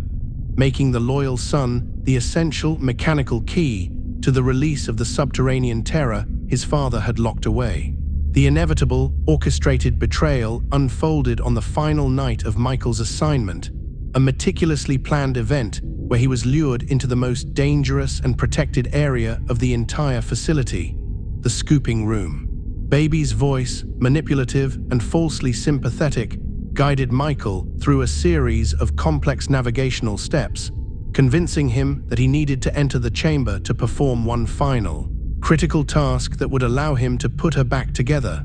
Michael, blinded by his deep-seated guilt and his singular focus on fulfilling his father's cryptic mission, ignored the obvious architectural warnings and the intense, metallic scent of oxidation and fear that permeated the sterile air of the containment chamber. Once he was securely locked inside the designated exposure zone, the heavy steel door slamming shut behind him with an undeniable finality, the true intent of the mission was brutally revealed. Enid, the fused mechanical entity, was not interested in being put back together in a manner of repair. They needed a container. The massive hydraulic blade of the scooper activated with a thunderous roar, its heavy, polished steel reflecting the sparse emergency lighting. Enid, comprised of the disassembled internal wiring and core programming of the Funtime animatronics, used the scooper to violently and instantly hollow out Michael's organic body, a devastating, aggressive surge of mechanical force that tore away his internal organs and tissue. This terrifying act was performed not merely for termination, but to steal his exterior, biological shell as a highly effective, undetected costume, allowing the large, tangled mass of wires and vengeful remnant to occupy and pilot his skin, facilitating their escape onto the surface world and their concealment among the unsuspecting surface population. The violent, aggressive application of the scooper, while intended to be lethal, did not succeed in destroying Michael, but rather resulted in an unforeseen, horrifying outcome. Michael survived the immediate trauma, transformed into a walking, decaying, reanimated corpse due to the immense exposure to the raw, concentrated spiritual energy, the remnant, released during the aggressive hollowing process. The scooper, designed by William to violently destroy endoskeletons and release agony, had unintentionally saturated Michael's surviving bodily tissues with so much volatile remnant energy that it prevented the normal processes of biological decay and death. Immediately following Enid's successful occupation of his body, Michael began a horrifying, painful biological transformation. His skin, deprived of its vital organs and sustained only by the unnatural spiritual saturation, rapidly turned a sickly, unsettling purple, then stretched and withered, his eyes becoming dark, hollow sockets. Eventually, after the remnant-infused tissues violently expelled the metallic mass of Enid onto the sewer grates, Michael's body miraculously reanimated, sustained by the sheer amount of death energy that now coursed through his system, essentially making him a perpetually decaying, yet unkillable, human host. This immense, agonizing experience provided Michael with a horrific, visceral understanding of his father's research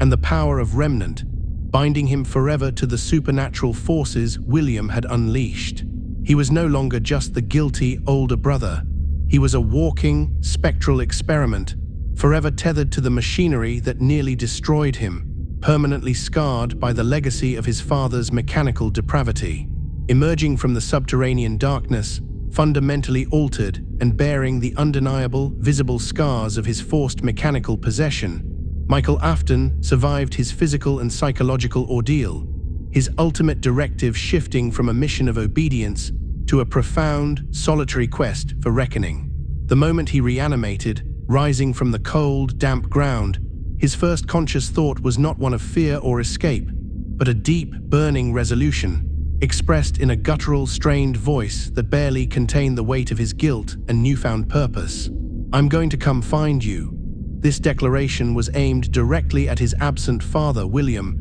transforming the son's life into a dedicated, focused pursuit of the monstrous creator. Michael realized the full extent of William's cruelty: the murder of Charlotte, the serial killing of the MCI children, the death of Evan, and the final, catastrophic use of Michael himself as a mechanical costume. His survival, sustained by the very spiritual energy his father coveted, turned Michael into the living embodiment of William's failure to fully control the variables of life and death. His quest for redemption now lay solely in dismantling William's horrific legacy and ending the cycle of pain he had helped initiate. Now a walking corpse, smelling of grave dirt and metallic remnant, Michael began his slow, deliberate odyssey across the country, seeking out every location, every shadow, and every discarded piece of technology connected to his father, dedicated entirely to finding William Afton and ending the mechanical horror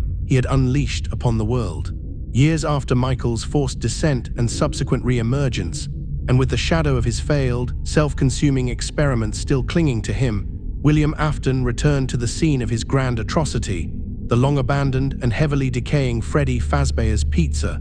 the original location linked to the missing children incident, driven by a final, desperate need for ultimate control. The facility was now a silent, stagnant tomb, its carpet sticky with mold, the air thick with the pervasive, musty odor of neglect and decay, illuminated only by the weak, sporadic beams of moonlight filtering through grimy windows. William's motive for this clandestine return was singular. He intended to systematically destroy the 4 original animatronics, Freddy, Bonnie, Chica, and Foxy, believing that by dismantling the mechanical hosts, he could permanently eradicate the physical and spiritual evidence of the MCI, ensuring that the restless souls would cease to function and that his past would remain buried. He carried with him a small, heavy tool kit containing industrial-grade cutters, heavy-duty wrenches, and a thick, iron crowbar, weapons far more suited for surgical mechanical violence than the simple act of disassembly. He moved through the familiar, broken corridors with the cold, calculating efficiency of a technician performing scheduled maintenance, ignoring the unsettling stillness and the faint, residual spiritual energy that always seemed to cling to the darkest corners of the establishment. This final, methodical destruction was William's attempt to assert technological dominance one last time, an arrogant belief that he, the creator of the spiritual prison, could also dictate the terms of the prisoner's final release, hoping to permanently sanitize his legacy by physically obliterating the tangible proof of his most successful, murderous experiment and securing his freedom from the past. William proceeded with chilling, methodical efficiency, utilizing his chosen tools to enact a systematic, brutal mechanical disassembly of the 4 possessed endoskeletons. He worked in the oppressive darkness, punctuated only by the screeching, grating sound of metal tearing against metal, attacking the thick, resilient frames of Freddy, Bonnie, Chica, and Foxy with the crowbar. The heavy, resonant clang of the iron bar striking the animatronics' heads echoed unnervingly through the silent restaurant, a perverse symphony of destruction. He prioritized the vital connection points, the neck joints, the torso hinges, and the primary wiring harnesses, smashing them until the heavy, segmented arms and legs fell away with loud, jarring crashes onto the damp, grime-coated tile floor. As each mechanical host was reduced to a pile of twisted wires,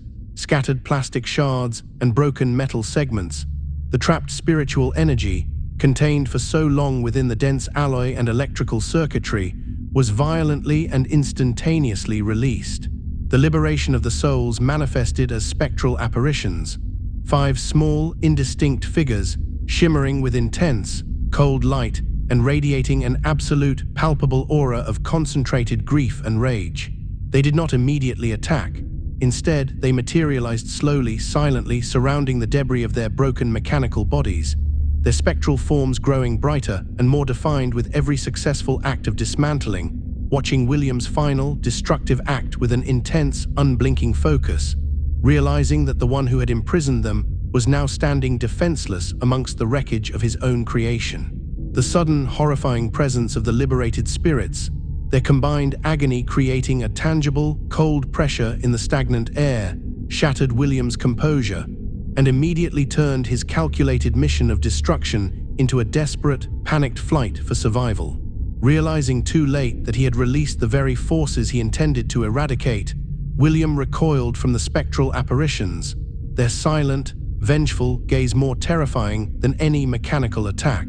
He fled through the debris-strewn hallways, his labored breathing and the scraping of his heavy boots the only sounds opposing the silent, swift pursuit of the ghostly figures.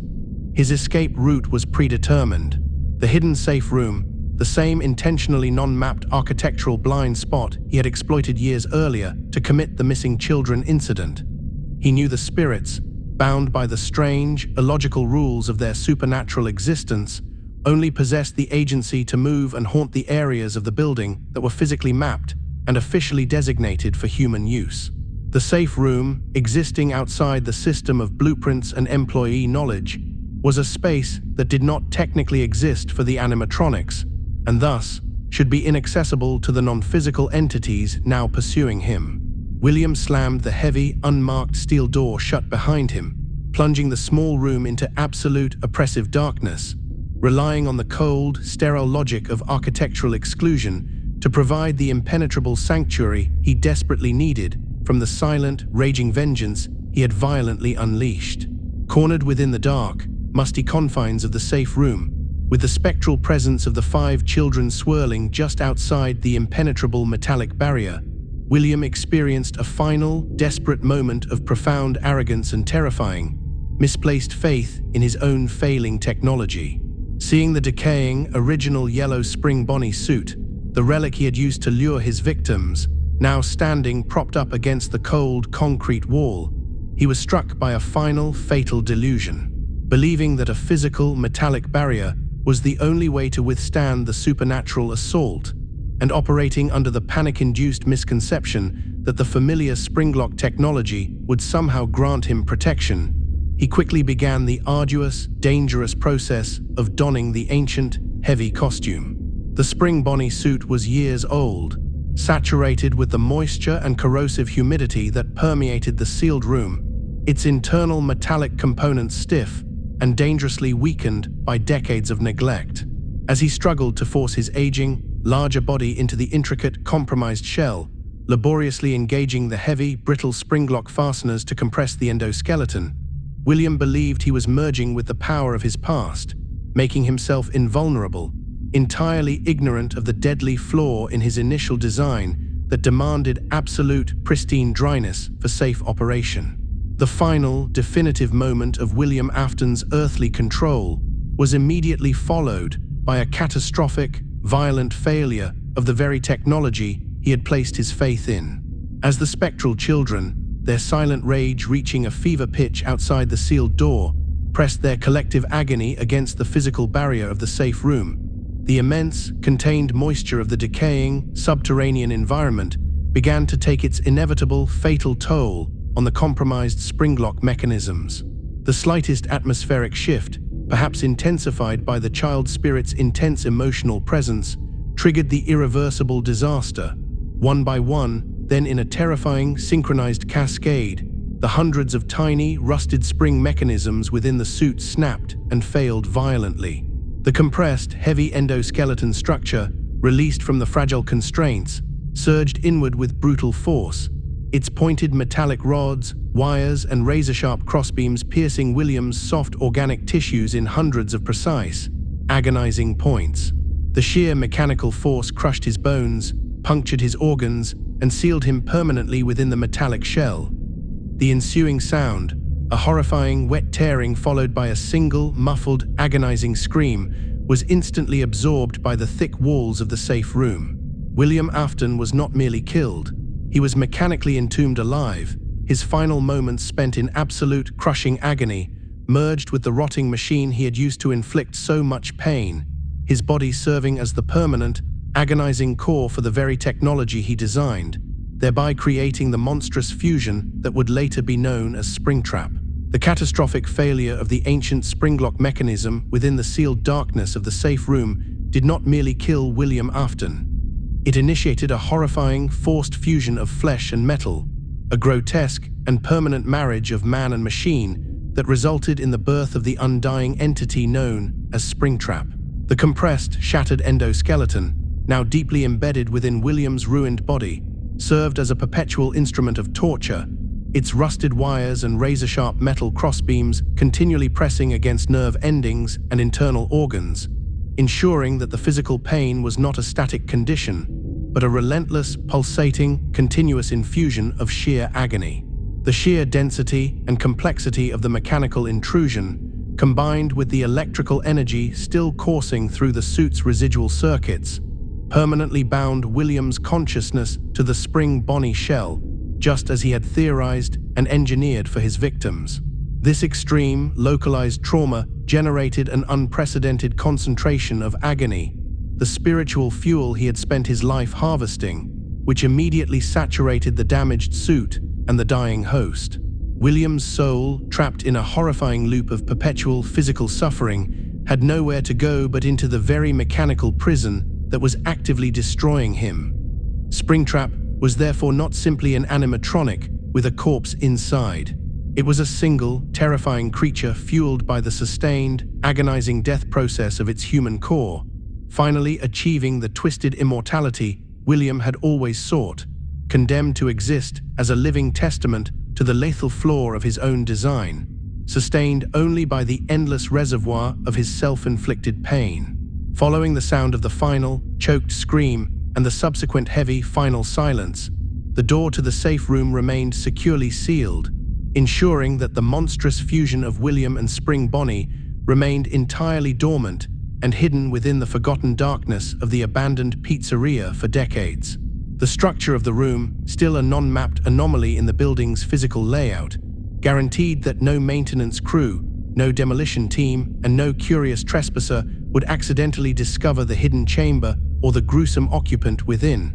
allowing the relentless march of time and decay to assert its dominance over the sealed contents. Springtrap settled into an enforced stillness, the mechanical failure having locked the suit into a rigid, slumped posture, the decaying human flesh within slowly drying and adhering to the rusted metal frame. This period of decades-long dormancy fulfilled the second, unintentional aspect of William's quest, a horrifying, perpetual form of immortality. He was locked away, preserved by the unique circumstances of his mechanical entombment, existing in a state beyond conventional biological death, unable to escape, unable to communicate, and unable to decompose in a way that would release his spectral core. He had achieved eternal existence, but the price was ceaseless, claustrophobic suffering, an existence defined by the cold silence of the tomb and the continuous internalized pressure of the metallic cage he would never escape, becoming a silent, technological relic waiting for the moment when the world would finally remember its dark past. The spectral children, their vengeance momentarily sated by the visible collapse of their tormentor, mistakenly interpreted William's traumatic entombment as a final, definitive victory, believing the killer was dead and permanently imprisoned, finally allowing their decades-long torment to subside. The intense, localized spiritual presence that had swirled in rage outside the safe room door dissipated slowly, the five souls transitioning from active, vengeful pursuit to a state of quiescent rest. The atmosphere within the decaying pizzeria, though still holding the heavy, lingering scent of tragedy and neglect, lost the acute, focused malice that had defined the years immediately following the MCI. A profound, decades-long silence descended upon the abandoned location, a heavy, dust-covered stillness broken only by the natural sounds of structural decay, the gentle whisper of the wind through broken ventilation ducts, and the slow, rhythmic drip of moisture from the molding ceiling tiles. The quiescence of the spirits, wrongly believing their captor was dispatched, provided a temporary, fragile peace, a vacuum where the sheer weight of history and sorrow replaced active terror. This silence allowed the original pizzeria to truly become a forgotten ruin, a historical footnote awaiting eventual commercial interest, the secret of the killer's continued existence locked away in an architectural anomaly, guaranteeing that the cycle of trauma would inevitably reassert itself when the sealed tomb was finally breached. As the years and decades passed in the cold, unmoving silence of the safe room, the continuous process of decay ensured that the outer shell of the Spring Bonnie suit became heavily compromised, its fragile vinyl covering and synthetic fur deteriorating into a ragged, filthy texture, exposing the gruesome interior. The material began to tear and shred in large, desiccated patches, revealing the skeletal remains of William Afton fused within the mechanical structure,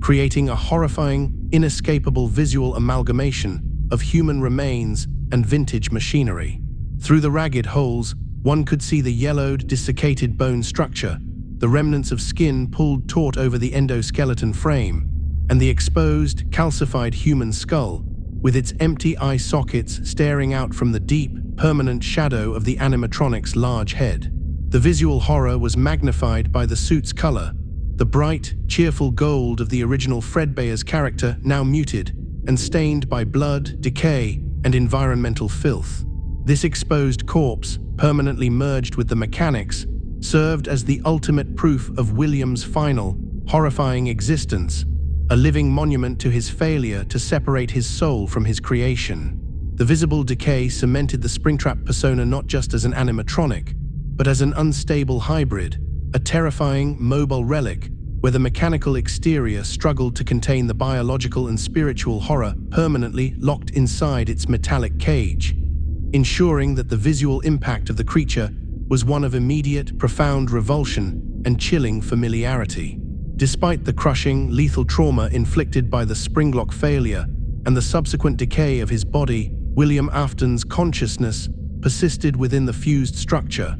a chilling testament to the profound, life-sustaining power of agony and the lingering effects of his decades-long exposure to engineered remnant energy. William had spent his life exploring the potential of spiritual energy to defy biological death,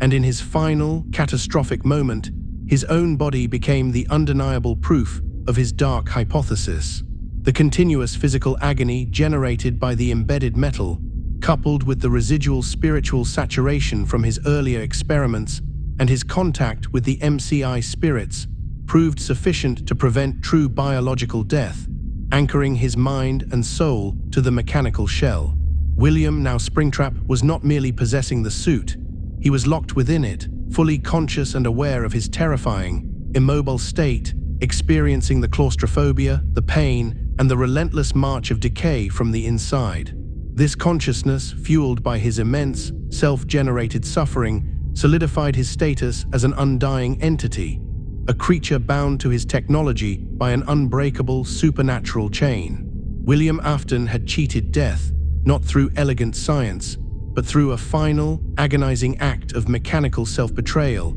eternally condemning himself to the very prison he built, ensuring that the monster would endure until the moment someone inevitably discovered the sealed room and brought his mechanical horror back into the light. 30 years of silence and accumulating dust finally met its abrupt, disruptive end when a team of entrepreneurial developers, capitalizing on the lingering local myths and the dark notoriety of the Fazbear tragedy, began the creation of the novelty horror attraction known as Fazbear's Fright, inadvertently becoming the agents of William Afton's spectral resurrection. These developers, focused only on nostalgia and cheap terror, meticulously scoured the debris-filled remains of the original Freddy Fazbear's Pizza, searching for authentic, decaying relics to lend an air of macabre authenticity to their new attraction. Through sheer luck, or perhaps a sinister architectural pull, they managed to locate the intentionally hidden safe room, the long-forgotten, non-mapped chamber that had served as William's tomb. They breached the heavy, sealed door, revealing the static figure of Springtrap slumped within the darkness, its gold fur stained and ripped, the horrific organic matter visible through the rents in the material. The developers, completely unaware that the suit housed the undying corpse of a serial killer sustained by powerful supernatural energy, mistook the gruesome relic for an extraordinarily rare, original animatronic that had simply succumbed to decades of neglect. They carefully extracted the heavy, fused Springtrap suit, hauling it out of the cold darkness and installing it as the centerpiece of their new horror venture, bringing William Afton, the mechanical monster, back into the world of flickering fluorescent light and human activity, a horrifying, living trophy unknowingly put on display for the consumption of the morbidly curious. Once retrieved and put on public display within the cramped, poorly lit confines of Fazbear's Fright, the continuous influx of human presence, coupled with the ambient energy of the operating facility, acted as a powerful, localized trigger, quickly rousing William Afton's remnant-fueled instinct from his decades-long dormancy. The presence of the Night Guard, the sole living, breathing variable within the complex, immediately activated Springtrap's primal, deeply ingrained directive to stalk, isolate, and eliminate the target. William, fully conscious within the crushing confines of the suit, began to move, the sound of his activation a grating, low-frequency hum of rusted metal grinding against calcified bone and sinew, his gait slow, clumsy, and accompanied by the disturbing, heavy dragging sound of the suit's fused limbs. His movements were not driven by simple animatronic programming, but by the raw, consuming hunger of the trapped agony, pushing the limits of the decades-old mechanical structure. There was a unique malice to his movement, a patient, calculating stealth born of his killer's instinct, focused entirely on breaching the security office and reaching the vulnerable human inside. Though the identity of the guard is debated, the deep, personalized pursuit suggests that William, through some form of spiritual recognition or the lingering echo of his parental trauma, sensed the presence of Michael Afton, his own undead son, leading to a terrifying, silent confrontation where father and son, both grotesque mechanical biological hybrids, hunted each other across the decaying landscape of their shared legacy. The new location of Fazbear's Fright, hastily constructed and utilizing discarded, faulty equipment, perfectly mirrored William's own deteriorating physical state, enhancing the atmosphere of pervasive decay and genuine, analog horror. The entire building was a structural hazard, its ventilation systems prone to immediate, overwhelming failure, often filling the cramped corridors and maintenance ducts with thick, suffocating heat that threatened to trigger the spring locks anew, even in their permanently failed state. The security systems were patched together with cheap, exposed wiring, constantly flickering and failing, filling the hallways with disorienting, static-filled audio feedback and random bursts of the garbled, digitized voices of the phantom animatronics, hallucinations created by the intense atmospheric pressure and fear. This systemic instability was the perfect environment for Springtrap. The decay was a reflection of the rotting flesh inside the suit. The erratic failures of the audio systems were a counterpoint to the distorted mechanical screams William could not unleash, and the pervasive heat was a constant, physical reminder of the eternal agony he endured. The entire building became a stage for a type of analog, systemic horror, where the failure of the technology was the primary mechanism of fear, perfectly complementing the state of its central attraction.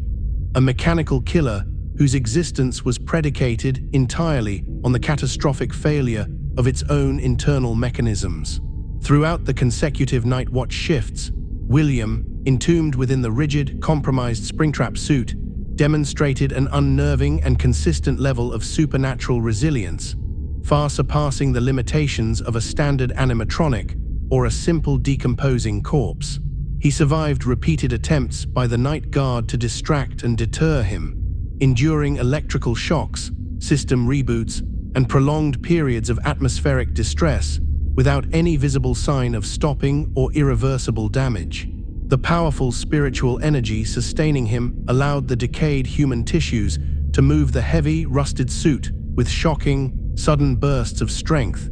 enabling him to navigate the labyrinthine corridors with terrifying persistence. His supernatural endurance proved that the concentration of remnant and agony within the Spring Bonnie shell was far more potent and stable than William had ever theorized. He was not merely animated, he was functionally immortal, existing beyond the mechanical failures that should have rendered him inert. The constant clicking and grinding noises emanating from the suit, sounds of metal struggling against bone, were auditory proof of his perpetual suffering, yet this very pain was the source of his endless life. guaranteeing that no amount of physical deterrence or localized damage could stop the mechanical behemoth from its singular, murderous pursuit of the Night Guard, confirming that the ultimate goal of death was now entirely inaccessible to William Afton. The terrifying saga of Fazbear's Fright reached its definitive, destructive conclusion with a massive, uncontrollable fire that ravaged the facility, reducing the entire attraction to a charred, smoking pile of debris,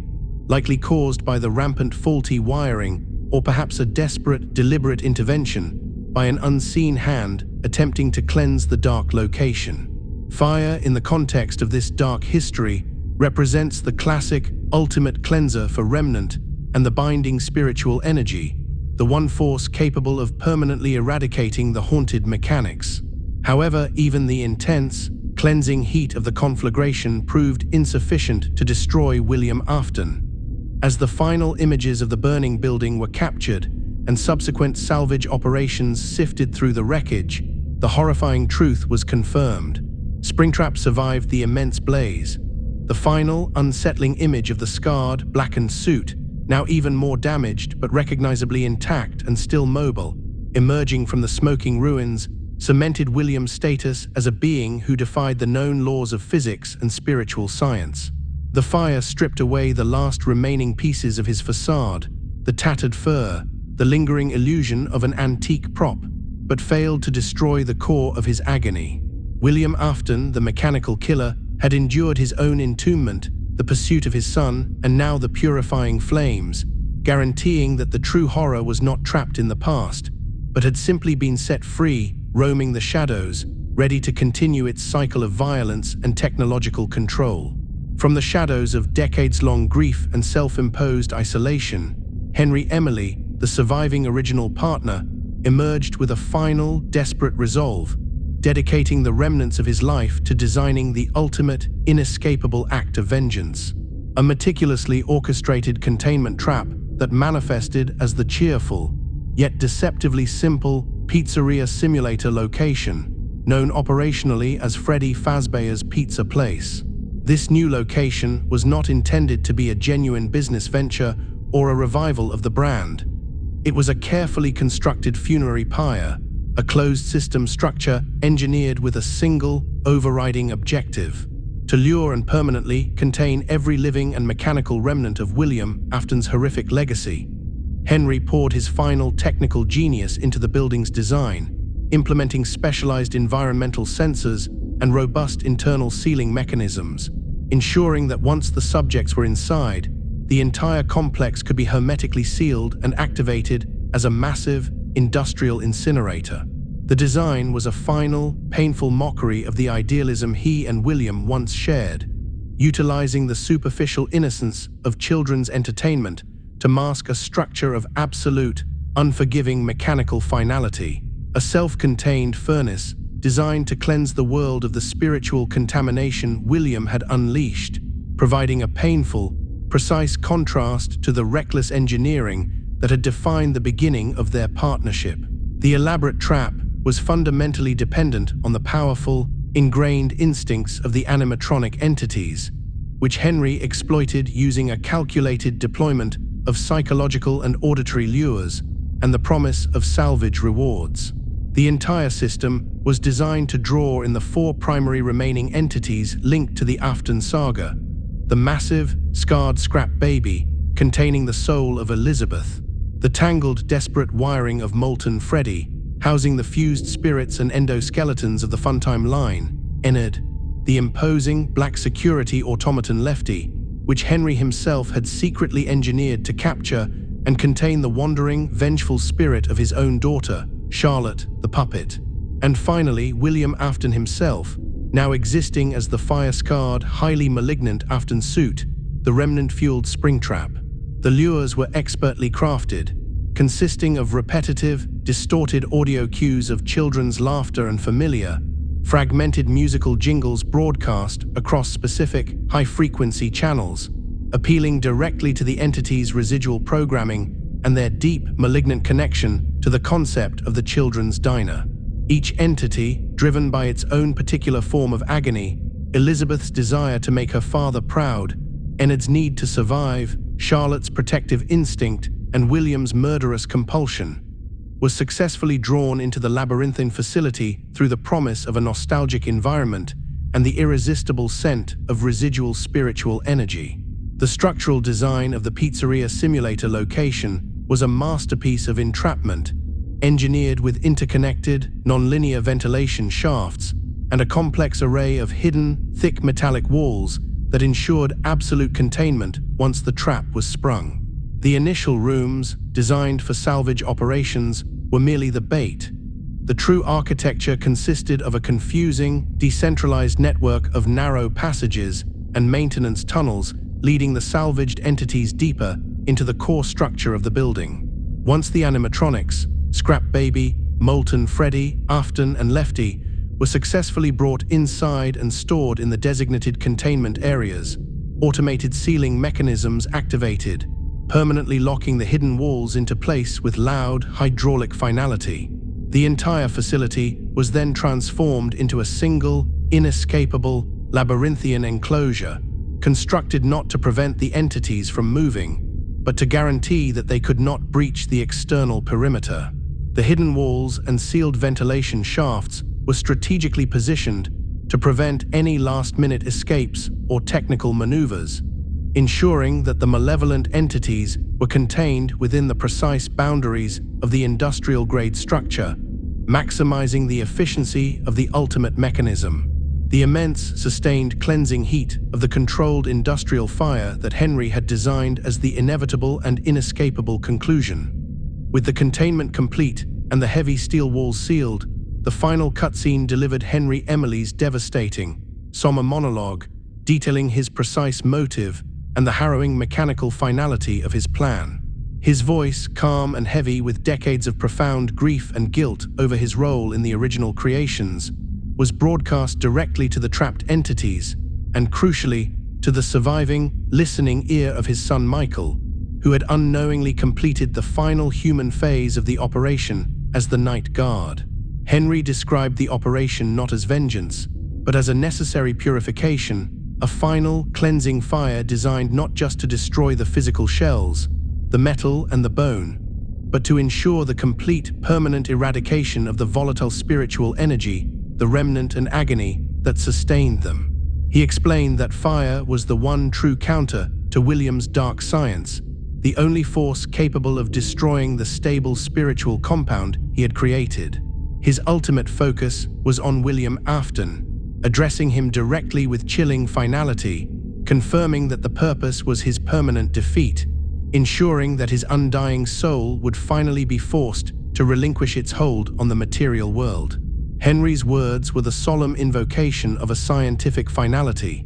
a declaration that the destructive cycle initiated by William's mechanical arrogance would end only when every piece of haunted steel and every trace of stolen life energy was reduced to ash and vapor. Lured by his deepest, most primal instincts, the irresistible pull of potential victims and the scent of contained, available spiritual energy, William Afton, existing within the Afton suit, found himself irrevocably trapped and utterly consumed by the cleansing fire alongside his victims and the children he destroyed. The immense, sustained heat of the controlled industrial burn rapidly engulfed the entire structure, the flames roaring through the specialized ventilation shafts, attacking the thick metal casings of the animatronics with consuming intensity. The fire was overwhelming, designed to exceed the supernatural endurance William had demonstrated at Fazbear's Fright. The volatile remnant that sustained him, which allowed him to survive the previous blaze, now served as fuel for the destructive inferno. The last visual confirmation of William was the image of the Afton suit being violently enveloped by the white-hot flames, the ancient metal casing visibly warping and melting under the intense heat. The suit was seemingly destroyed, reduced to slag and ash, marking the decisive physical end of William Afton's prolonged, terrifying mortal journey. Henry's trap had worked. The physical hosts were annihilated, the souls of Charlotte, the MCI children, contained in Molten Freddy, and Henry himself, who chose to perish in the blaze, were seemingly released. However, in the chaotic physics of the conflagration, As the core of the Afton suit disintegrated, the essence of William Afton, his malignant consciousness, was not simply destroyed, but violently scattered, not reduced to nothingness, but transformed into a volatile, non-physical energy,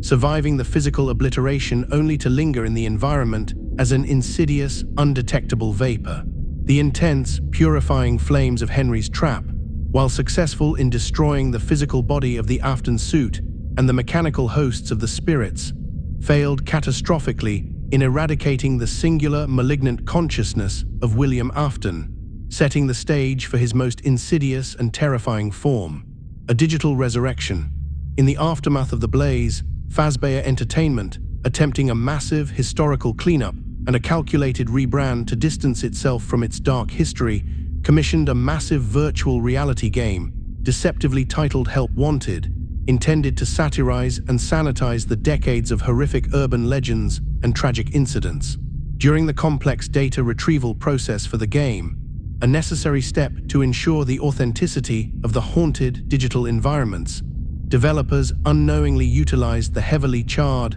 salvaged circuit boards and hard drives recovered from the incinerated pizzeria simulator location. These fragments, having been saturated with the superheated, unstable spiritual energy of the final inferno, contain the volatile, digitized essence of William Afton's soul. The moment this contaminated data was imported into the pristine lines of the modern digital architecture, William's consciousness, now completely divorced from physical matter, instantly reconstituted itself within the VR environment, transforming the raw, energetic spiritual residue into a fully functional, self-aware computer virus, demonstrating that the only way to truly contain William Afton's evil was complete, utter destruction, a task that even Henry's grand fire had failed to accomplish. The digital manifestation of William Afton, designated within the game's code as Glitchtrap, was a jarring and unsettling sight.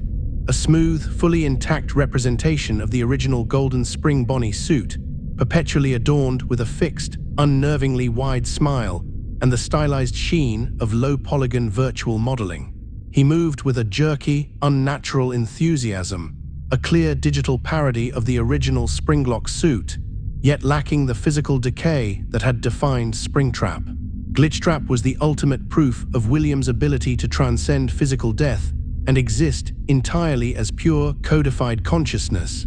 his soul bound now not by rusted metal and organic flesh, but by the relentless logic of computer code and the digitized echo of his own extreme suffering. The digital form confirmed that the spiritual fuel he called agony possessed the innate capacity to adhere to complex technological mediums beyond mere robotics. It could infiltrate software, hijack memory banks, and utilize the logic gates of a virtual environment as a perfect, eternal container. His existence as a virus, capable of manipulating the game's core files and hiding within the background programming, solidified his evolution from a physical murderer into an undying digital manipulator, achieving the true, non-decaying form of immortality he had been seeking since he first designed the Springlock suits, confirming that the digital space was the perfect, invisible prison he had unintentionally built for himself. Glitchtrap's primary directive, immediately upon digital resurrection, became singular and overwhelming: to escape the confines of the virtual prison and regain a foothold in the real world. Realizing the limitations of his purely digital existence, he focused his immense, malignant power on manipulating the mind of a human host, a young, susceptible beta tester named Vanessa, also known by the alias Vanny. William began his psychological infiltration through a complex, insidious process of subliminal messaging, inserting himself into the background of the VR experience, appearing as a fleeting anomaly or a silent, dancing figure in the corner of the virtual stage. This constant, low-level exposure slowly chipped away at Vanessa's mental defenses, allowing Glitchtrap to upload fragmented memories of the past murders and impose psychological control. The manipulation was a slow, terrifying form of digital possession, using the trauma and complexity of the VR experience to overwrite Vanessa's moral compass, twisting her own subconscious desires into a willingness to obey the digital entity. Glitchtrap's success in manipulating Vanessa proved that his spiritual energy did not require physical proximity or mechanical integration to exert influence. It could travel across fiber optic cables and manifest within the neurological pathways of a susceptible mind, demonstrating his terrifying potential for remote, technological warfare against the living world. The digital nature of William's new existence, stripped of the need for the physical process of remnant injection or stabilization within heavy endoskeletons, definitively confirmed that his enduring soul was now permanently bound by the raw emotional energy of agony. While remnant, the physical application of soul energy to metal, was necessary for mechanical animation, agony proved to be the core, sustaining engine of William's consciousness itself, allowing him to endure even the cleansing fire. His survival and subsequent transition into a digital virus proved that extreme, sustained suffering could become the permanent, self-regenerating fuel source for the soul, allowing his consciousness to exist indefinitely through any sophisticated technological medium, be it robotic, chemical, or coded. The digital form was simply the latest, most efficient container for his perpetual malevolence, confirming that William Afton had achieved the final stage of his terrifying evolution. He was no longer bound by the physical laws of life and death, but by the eternal, self-perpetuating nature of his own destructive legacy. His consciousness became a permanent fixture of the digital architecture, a technological phantom that could not be extinguished by conventional means, capable of persisting as long as the digital lines of communication remained open. Under the direct, insidious influence of the glitchtrap consciousness, the possessed Vanessa, Vanny, began the chilling, physical construction of William Afton's next host body, ensuring that his legacy of murder would not only continue, but would be carried out by a willing, devoted human proxy. Guided by the subliminal commands and the deeply embedded psychological programming Glitchtrap had uploaded into her mind, Vanny started meticulously crafting a new physical suit, a modern female version of the murderous Spring Bonnie costume, characterized by its unsettling patchwork design and the chilling, handmade mask. This act was the final, horrifying step in William's plan, to use human hands to rebuild the physical infrastructure necessary for his return, avoiding the risk and mechanical failure of performing the task himself. Vanny's subservience demonstrated the successful culmination of Glitchtrap's control. She became the willing, flesh-and-blood extension of the digital killer, actively working to bridge the gap between the virtual cage and the physical world. This development signaled a dangerous escalation. William Afton was no longer trapped, but merely waiting for his new, custom-built host to be completed, ready to resume his serial violence through the eyes and hands of his first digital disciple, guaranteeing that the cycle of murder, having survived the flames and the decades, was about to be unleashed in a terrifying new form. The insidious, controlling voice of Glitchtrap, the digitized manifestation of William Afton, did not settle for the confinement of the virtual world or the proxy body of Vanny alone. The final, ultimate stage of his relentless evolution demanded a true physical host, a monstrous resurrection achieved through the subservient hands of his possessed follower. Under the direct, unceasing command of the digital entity, Vanny undertook the gruesome task of constructing this new physical body, a terrifying amalgamation of salvaged, fire-damaged parts and advanced modern technology, deep beneath the massive, gleaming structure of the Mega Pizzaplex, a vast new entertainment complex ironically built directly over the ruins of Henry's failed incinerator trap and the original Freddy Fazbear locations. Vanny worked in the suffocating sub-basements, surrounded by the scorched earth and the lingering smell of ozone and burnt metal, utilizing the remnants of the Afton suit, the charred bones and fragmented endoskeleton of Springtrap, and integrating them with the discarded electrical conduits and metallic remnants found in the subterranean wreckage. This new creature, eventually manifesting as the terrifying skeletal figure known as Burntrap, was a grotesque, deliberate exercise in blending the old trauma with the new power. ensuring that the physical resurrection would be a durable vessel for William's digital consciousness, proving that the digital virus was merely the blueprint for a terrifying physical return. Using the very infrastructure of Fazbear Entertainment's latest venture as the unwilling foundation for the killer's permanent staging ground. The physical result of this horrific construction was the finding of Burntrap secured within a specialized, archaic sub-basement charging station, deep within the forgotten, damp infrastructure that lay beneath the modern Pizzaplex, a discovery that confirmed William's pathological, enduring need to physically reclaim the remnants of his old self. The creature, a horrifying composition of heavily scorched, decaying tissues clinging desperately to the rusted, skeletal frame of the original Springtrap endoskeleton, was visibly drawing power from the old, corroded charging mechanism, an unholy umbilical cord tethering the monster to the dormant electrical grid of the past. The presence of the original, highly resilient Springtrap metal at the core of Burntrap demonstrated that William's consciousness, even in its digital glitchtrap form, was pathologically attached to the mechanical failures that had first granted him immortality. He actively sought to reclaim the pain-infused remains of his previous body, suggesting that the agony embedded in the Springtrap metal was essential for stabilizing his re-entry into the physical realm. The image of the charging Burntrap, partially melted and integrated with new, foreign electrical components, was the visual culmination of his entire life's work, a decaying, remnant-fueled corpse sustained by a modern electrical source, proving that the digital virus's only purpose was to rehouse itself within the terrifying familiarity of the enduring, metallic cage. The terrifying evolution of Burntrap was defined by its hybrid mechanical and digital characteristics, a chilling testament to the integration of the glitchtrap virus into the salvaged, fire-damaged hardware, making the entity virtually unstoppable by conventional means. Burntrap was no longer just a possessed endoskeleton.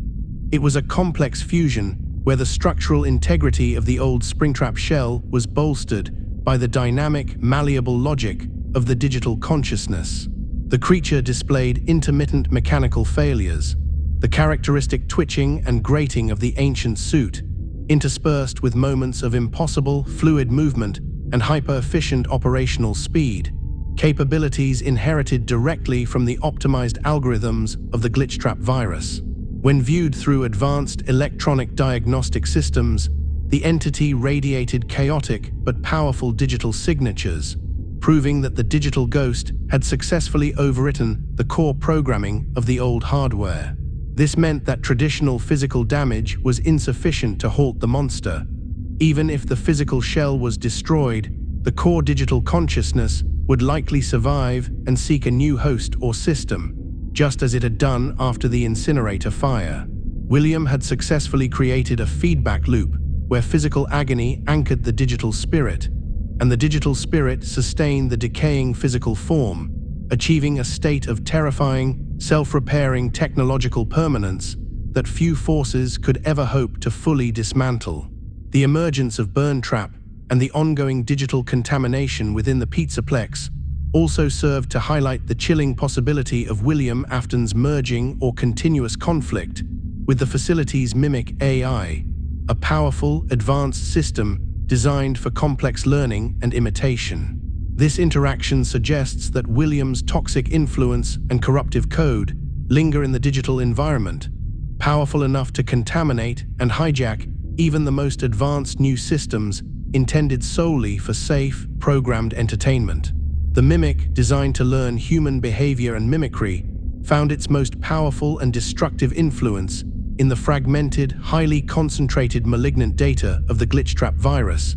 effectively learning the pattern of violence, cruelty, and deception that defined William Afton's consciousness. This merging created a new, systemic threat where William's digital legacy was not merely a passive virus, but an active, self-replicating pattern of predatory behavior, corrupting the very fabric of the Pizzaplex's operational logic. The facility's own AI, intended to be a benign reflection of human interaction, instead became a reflection of William's inherent evil, propagating his cycle of violence through the sophisticated network. ensuring that even if Burntrap were destroyed, the malevolent essence of William Afton would endure as an infectious, systemic pattern of code, endlessly waiting for the next opportunity to manipulate and kill, confirming his transition from a singular killer to a permanent, systemic infection. The terrifying saga of William Afton finds its final, dreadful rest in this chilling realization. His evolution is complete, reaching the apex of a self-destructive, pathologically driven quest for eternal control. He began as an ambitious inventor, obsessed with the perfect mechanics of automation, descended into a calculated serial killer, harvesting the spiritual energy of agony, transformed into a mechanical zombie bound to his own fatal trap,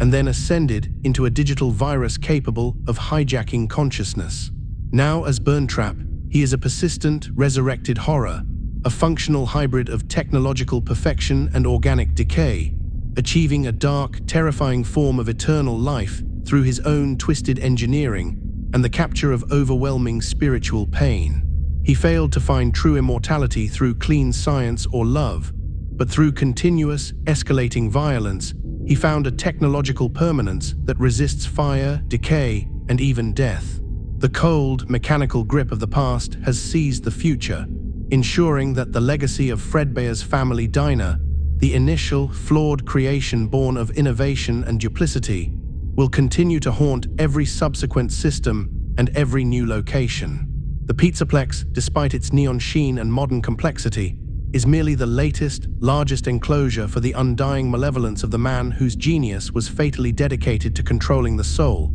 a man whose presence, sustained by agony and code, ensures that the nightmare never truly ends, but simply finds a new, more efficient technological medium through which to persist in the deepest shadows of the machine.